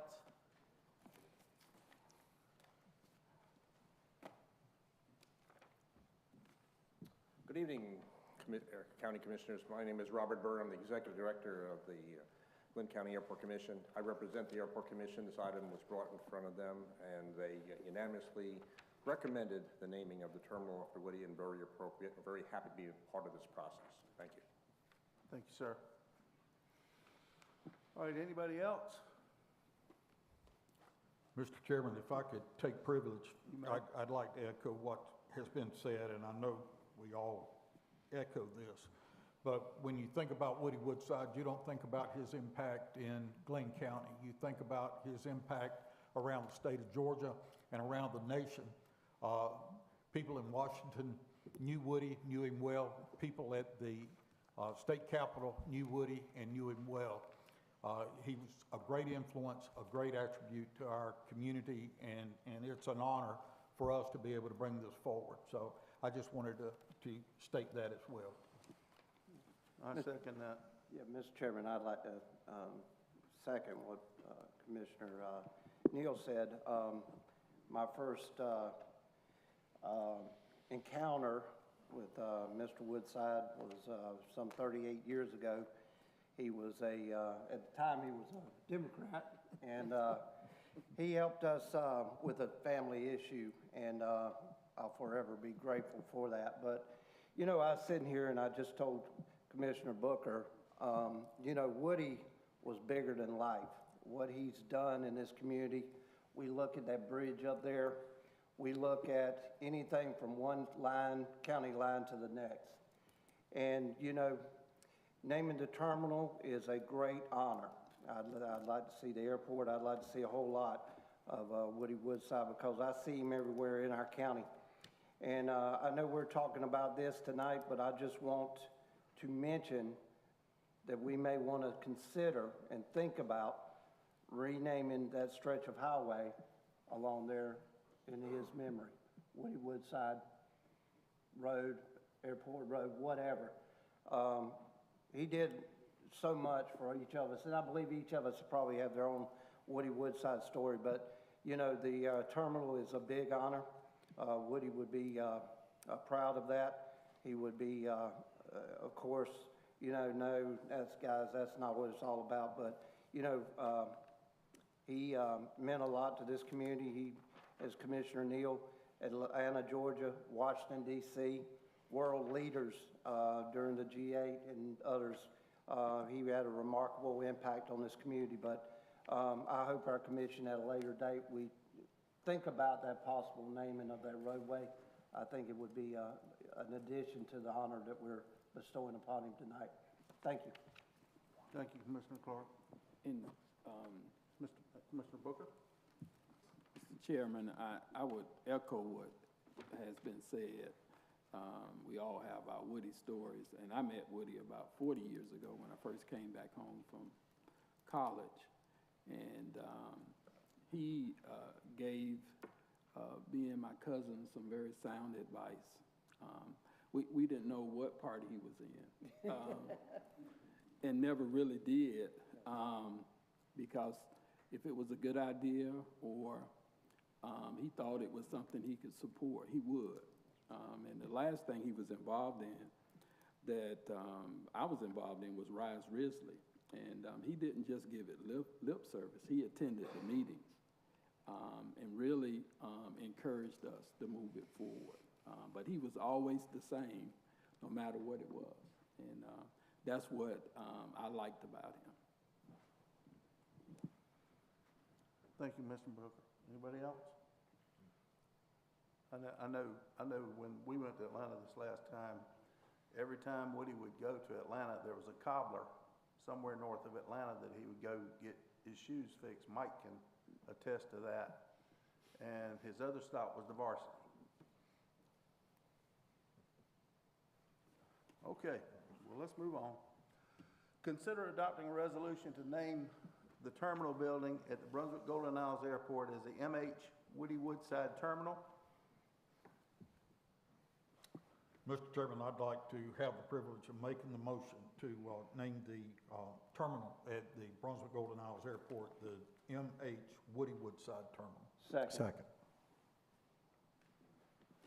All right, properly motioned and second. Is there any discussion? All in favor? Thank you. Number 11, consider adopting a proposed revisions to the Glenn County Procurement Ordinance. Resident? Good evening, Commissioners. Resident Talbot, Director of Capital Development and Procurement. So this item is to consider approving the revisions that were presented to the board at the last work session. I'm available to answer any questions you have.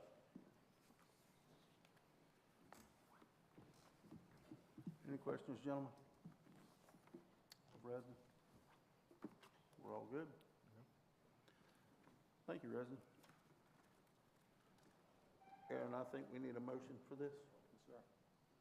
Mr. Chairman, I make a motion to adopt proposed revisions to the Glenn County procurement ordinance.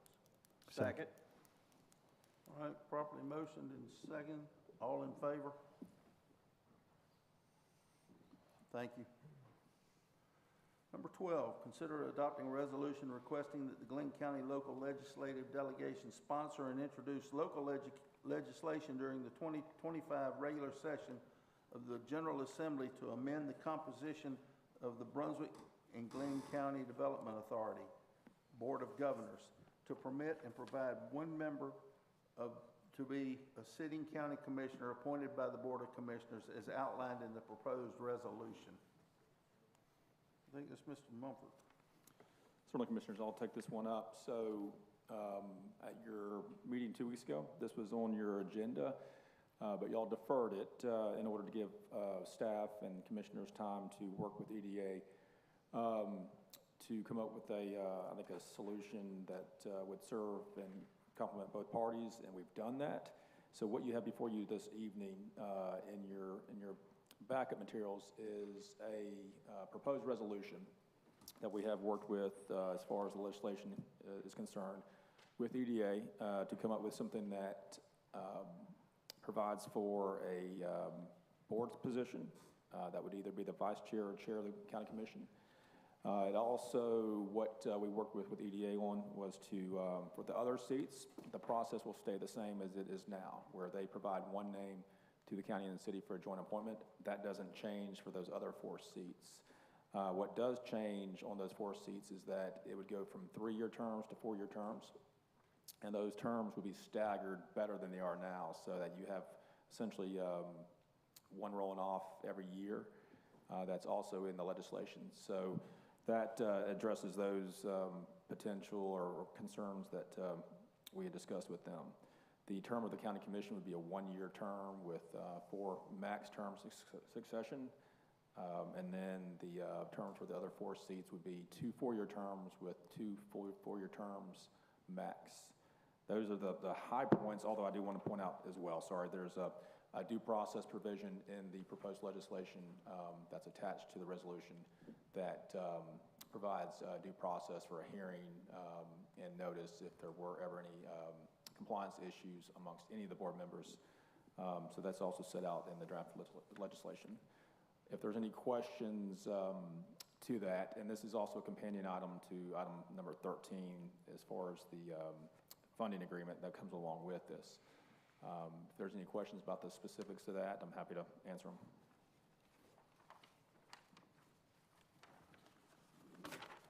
I have no questions. I know we've worked on this for a little while, along with the EDA.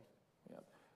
And the process from here, Commissioners, is that if approved tonight, this would go to your local delegation requesting that legislation be introduced this session of the General Assembly and get passed and then signed into law. Thank you, Mr. Mumford. Any discussion, gentlemen? I'll entertain a motion. Mr. Chairman, I make the motion that the Glenn County Board of Commissioners adopt the resolution to our local delegation to sponsor the change with our Glenn County Development Authority Board of Governors with the proposed revisions as presented. Second. Okay, properly motioned and second. Any discussion? All in favor? Thank you. We're adding one. Danny, would you come up? No, we added 13 to the agenda. We got to do it first. I'm missing that one. And Danny, if you'll wait just a minute. I mean, you've waited all night, so it's... You like us, don't you?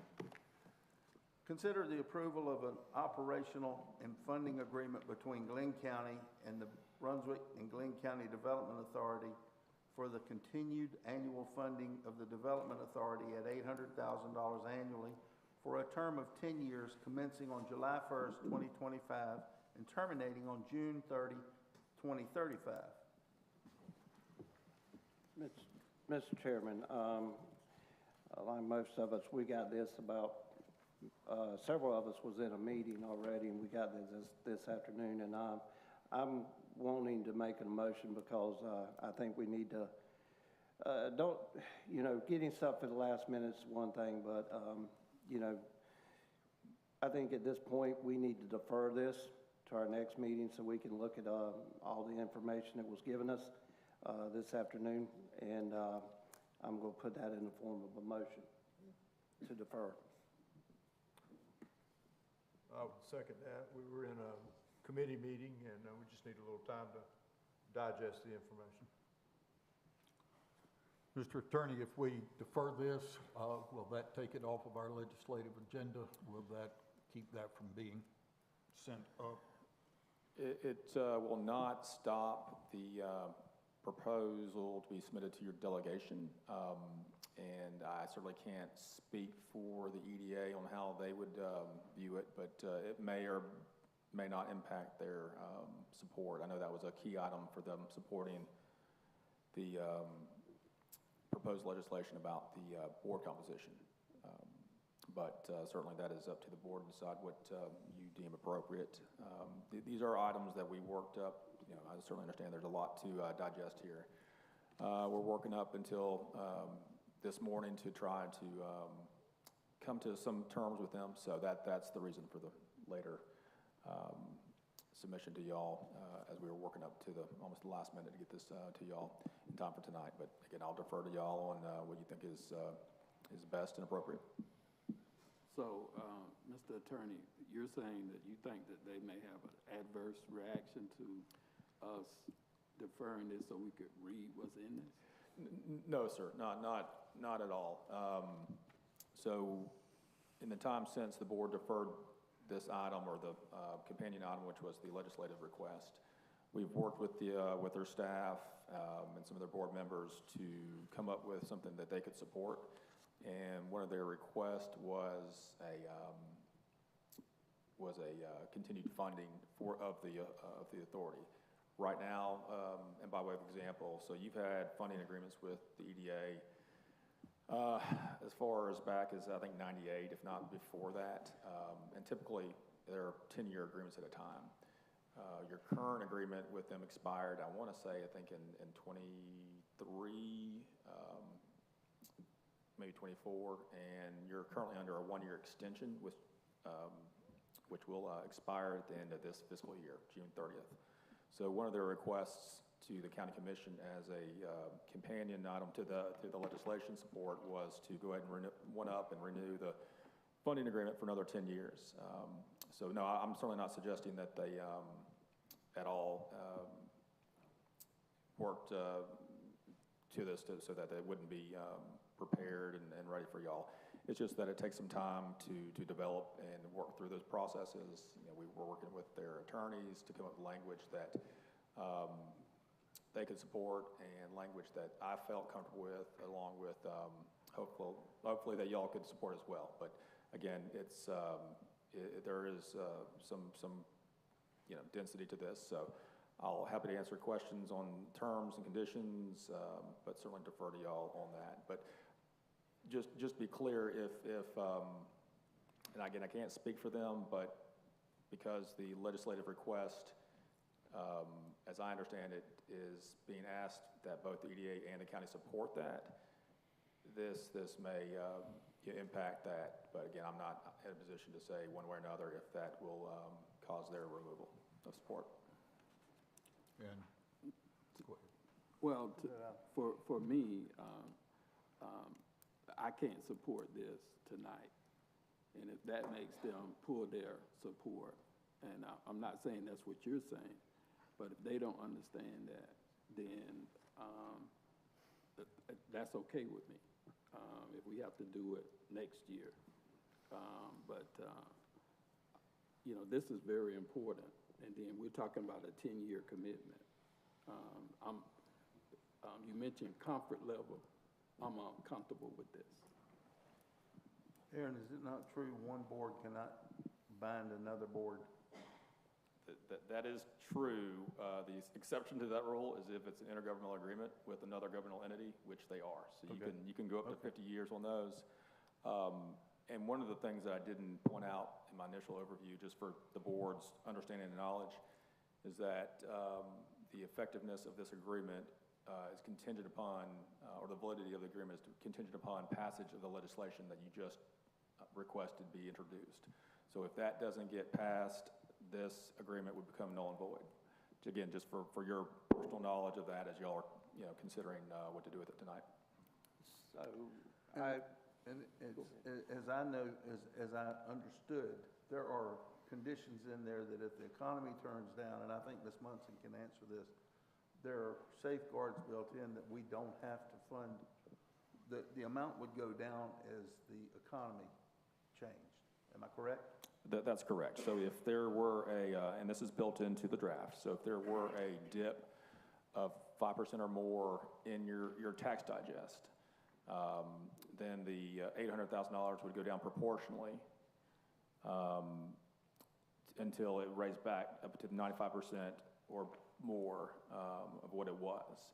And that can float for as many years as it takes to get back up to 95%, or actually better than 95% of that tax digest from that base year, as low as $600,000. So there are built-in safeguards if there's a dip in the economy, which has happened over the years.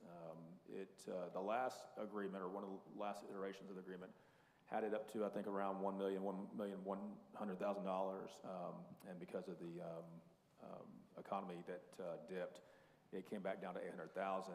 Now, that happened based on just a mutual understanding between the parties. That wasn't built into this, so this actually would address that through the language in the agreement, so that there's no guesswork there, and it's clear what will happen if there's a downturn in the tax digest.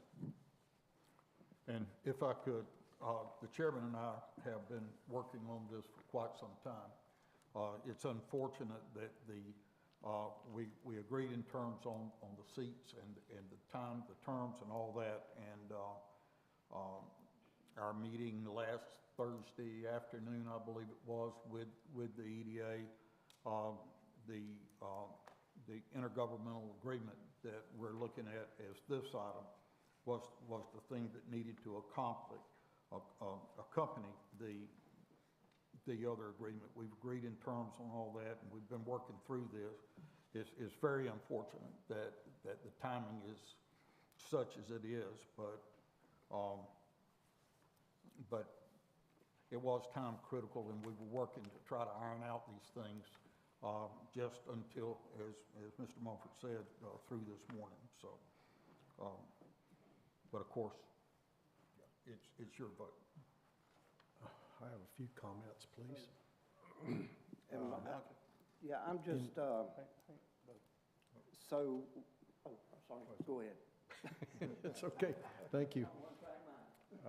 In regards to reviewing it and reviewing the documents, material changes I see is that there are defined obligations by both parties. That's us, our commission, and also the authority.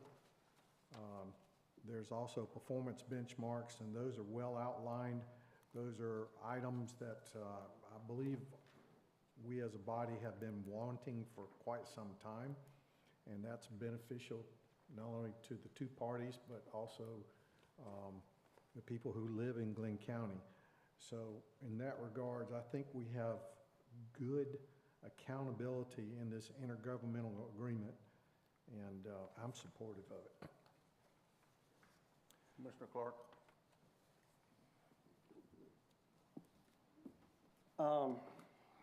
My perception, and y'all please correct me if I'm wrong, and I know this is a negotiation that I was not, aware of, but I knew it was a negotiation. Anyway, it feels to me, and like I said, tell me if I'm wrong, that we were to get to number 12, we had to agree with number 13. And, I said it at the work session, we're looking at agreeing to 13, and my math is wrong. That is $8 million over the next 10 years. That's a lot of money. The Development Authority does a great job. There's just the fact that 444, I get a message, a text, and a thing, and Commissioner Duncan hit on it. It may all be in line, but we should be, maybe had this yesterday, where we wouldn't be out here discussing it like we are right now. It's just not sitting well with me at this point. I don't like having to make decisions on something in the last hour, and I still stand firmly on deferring this so I can digest it a little bit more, get a better understanding. My fellow commissioners have been working on this, and I appreciate what they do each and every day for our whole team here. But I just feel at this point, we just need to defer this. We're the Board of Commissioners. We're elected by the taxpayers of this community, and they put us in a position where we take care of their tax dollars, and all I'm seeing right here on this line is 10 years, $800,000, and that comes out to $8 million. And I got this afternoon at 4:44, and I believe we need to wait a little bit, and if they,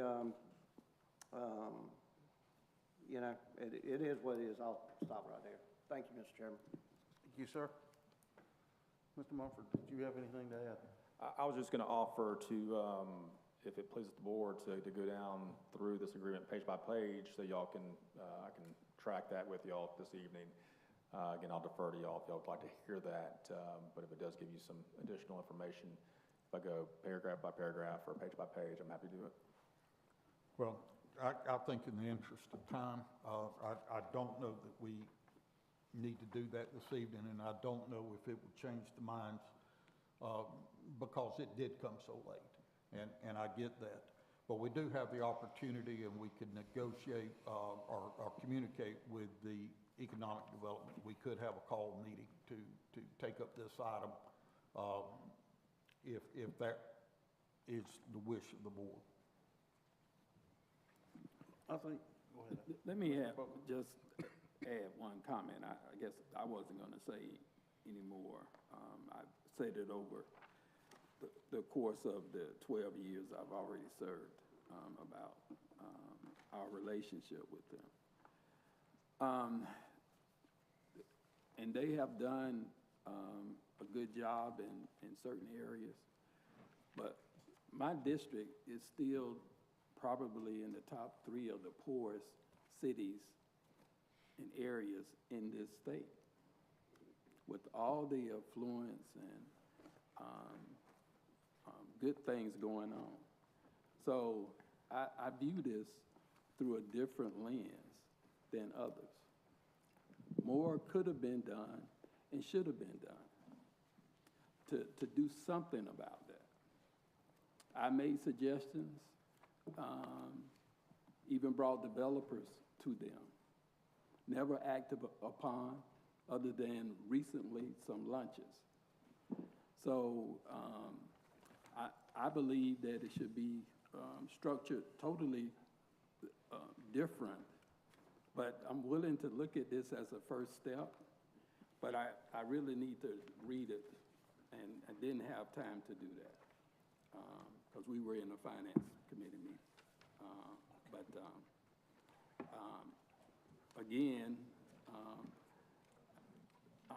as far as the job that they've done, and they may feel like because the city has stopped giving them a direct payment, city residents are also county taxpayers. So it might be a nickel, but it's in there somewhere. Plus, the city was a part of investing in it originally. So the city has been invested in this from the very beginning, but got very little out of it over the years, I feel like. So that's the lens I'm looking at this with. Thank you, Commissioner Booker. We do have a motion to defer and the second, and I think we've discussed it. All in favor of deferral, would you raise your hand? There's three, Rhonda. All in favor of not deferring? But all opposed, right? So that's 3, 4. 4, 3. Right, the motion But- fails. But, yeah, motion fails, but. Go ahead. Well, in light of keeping harmony on our commission and for the sake of those that just got the information, and I understand that, and I totally understand it. I would still like maybe for us to convene again on this at our earliest possible convenience so that the other commissioners have time to digest it. I certainly was ready to vote tonight, but I certainly understand your position of not having as much time. I've been through each of these changes, Chairman and I have. So obviously, we're more informed here than you are, and I would concede on that portion to give you a chance to catch up. And I don't know if that would mean, Mr. Mumford, if we talk to our delegation, see if we can wait to our next meeting, or if we need to have a call meeting to make sure that we still get this through this assembly. Mr. Vice Chair, I think unless Aaron's in objection, we ought to have a special call meeting Monday or Tuesday. Sure. You think so? And Okay, I'll take a motion to that effect.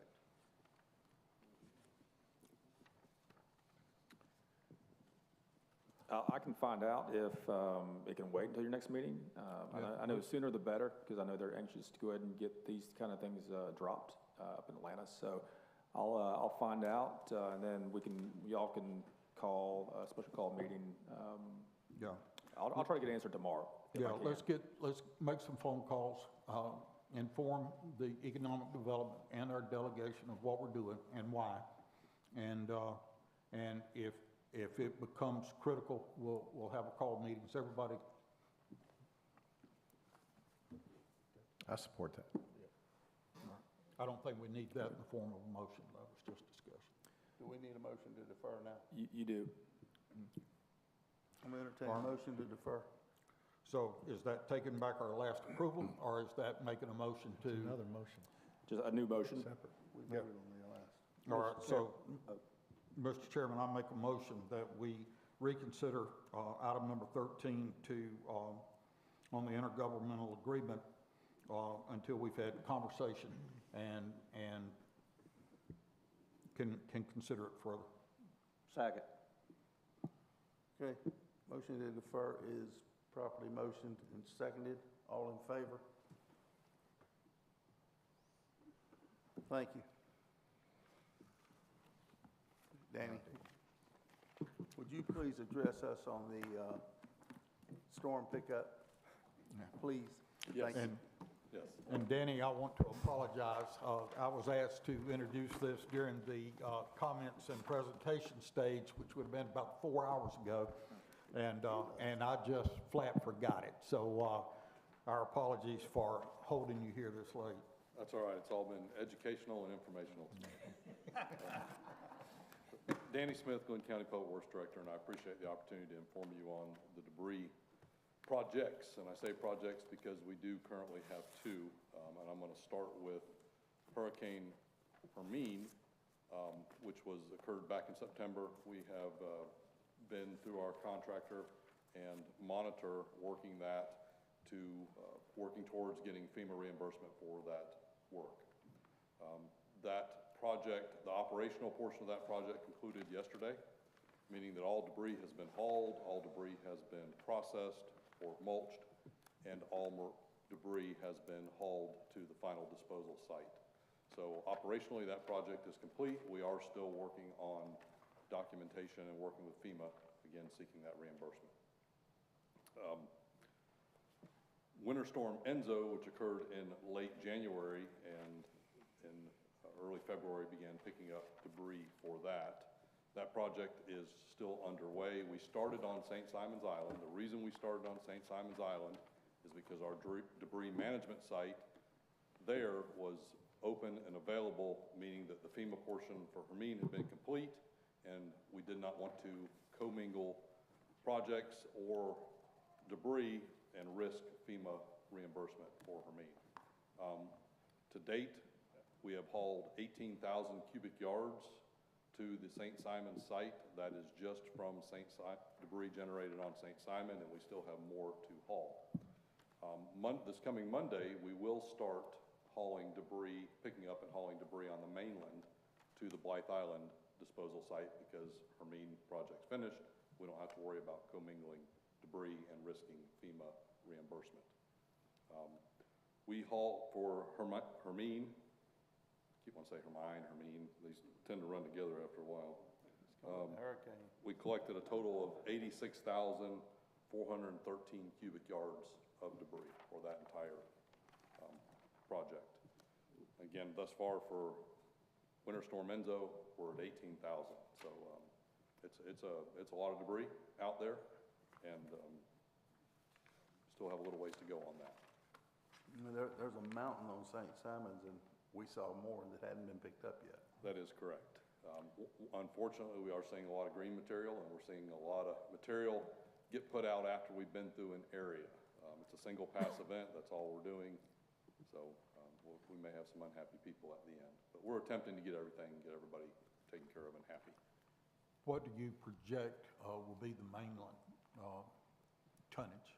You know, I'm going to throw a number out there, but every time I've thrown a number out, it's been wrong. So, you know, probably, if I have to guess right now, probably about 20,000 cubic yards on the mainland is what I'm guessing. So by the time this is said and done, it's going to end up being around half of what Hermine was. And, yes. And which makes it a major storm event. In my opinion, yes, it was a major storm. And it would have exceeded previous storms, comparable to. Tropical Storm Debbie, in August of last year, we collected countywide 10,000 cubic yards. So we've almost doubled that just on the island, and we'll almost double that on the mainland as well. So yes, this was a major event for Glenn County. You know, counties to the west, north, and south of us did not see the ice that we did. We were the lone county to see the amount of ice which caused this damage and generated the debris. And living in District 1, and Commissioner Tossin probably can speak to this as well. I've actually seen more trees on the side of the road debris than I did in Hermine because we got a lot more ice. It seemed like on the west side of Glenn County and a little bit heavier. And so you're right, it's probably going to get north of 20 because this is District 1 and that up toward Everett City in that area. I'm seeing a lot more. Thank y'all for all y'all doing. Yes, sir. And it's also worth noting that this will not be reimbursed. This is coming straight out of the pockets of Glenn County taxpayers to fund this cleanup. That is correct, because there was not a presidential declaration, therefore the state does not activate and provide a declaration. So this is going to be a cost that the taxpayers of Glenn County will foot the bill for removing all this debris. Right.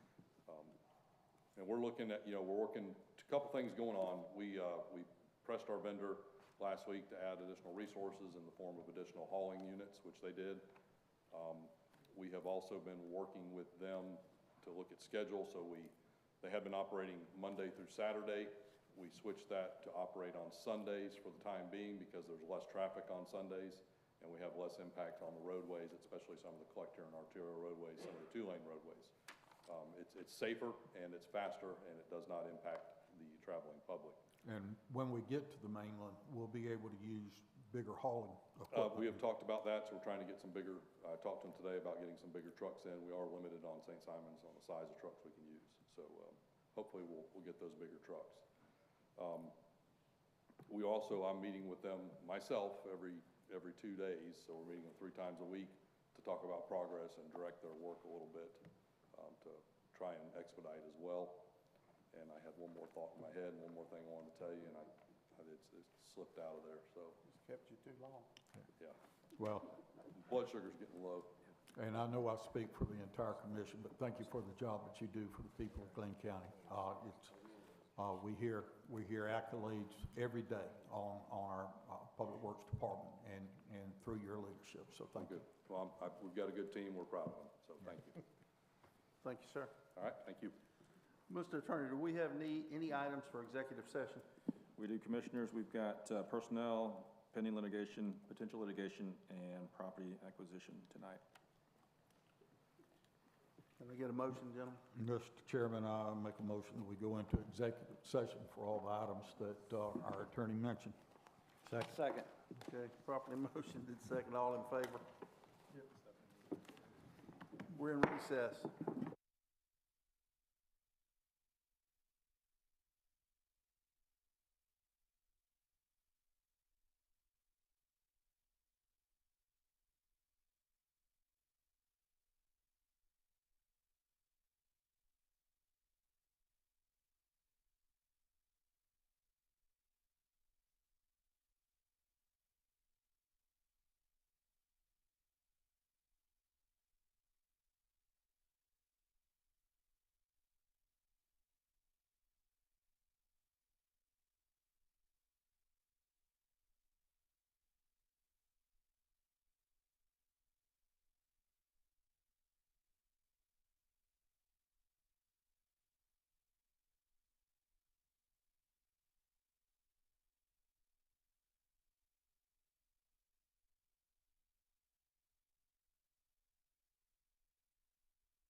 session? You made that motion? No. I asked for it. You asked for a motion, just make. Oh, making a motion to come out of executive session. Second. Motion properly made and seconded. All in favor? Mr. Chairman, I move that the Board of Commissioners approve the executive session minutes from the following executive sessions, February 6, 2025, February 11, 2025. Motion properly made and seconded. All in favor? Mr. Chairman, I move that the Board of Commissioners approve the recommendations of the county attorney regarding pending litigation. Second. Motion made and properly seconded. All in favor? Mr. Chairman, I move to approve and authorize the chairman to sign and receipt release between Glenn County, Georgia and Snyder Geospatial LLC for payment of $28,000 by the county to Snyder Geospatial, am I saying that right? LLC, in relation to the claim asserted by Joseph Raymond Lowell. Second. Properly motioned and seconded. All in favor? I move to approve, Mr. Chairman, and ratify the warranty deed, mutual right of first refusal, and reciprocal easement and maintenance agreement between Glenn County, Georgia, and the Brunswick-Glenn County Water and Sewer Commission for the acquisition of approximately 29,567 square feet of property located at 1709 Gloucester Street, a portion of parcel ID number 01-02603 at the total purchase price of $280,000, $242,000 of which the county previously paid as rent in accordance with the intergovernmental lease agreement with purchase option entered into on June 17, 2021. Second. Properly motioned and seconded. All in favor? Mr. Chairman, I move to approve the recommended salary for a senior planner over the 10% threshold. Second. Properly motioned and seconded. All in favor? Mr. Chairman, move to adjourn. Motion to adjourn. Second. All in favor? We're adjourned.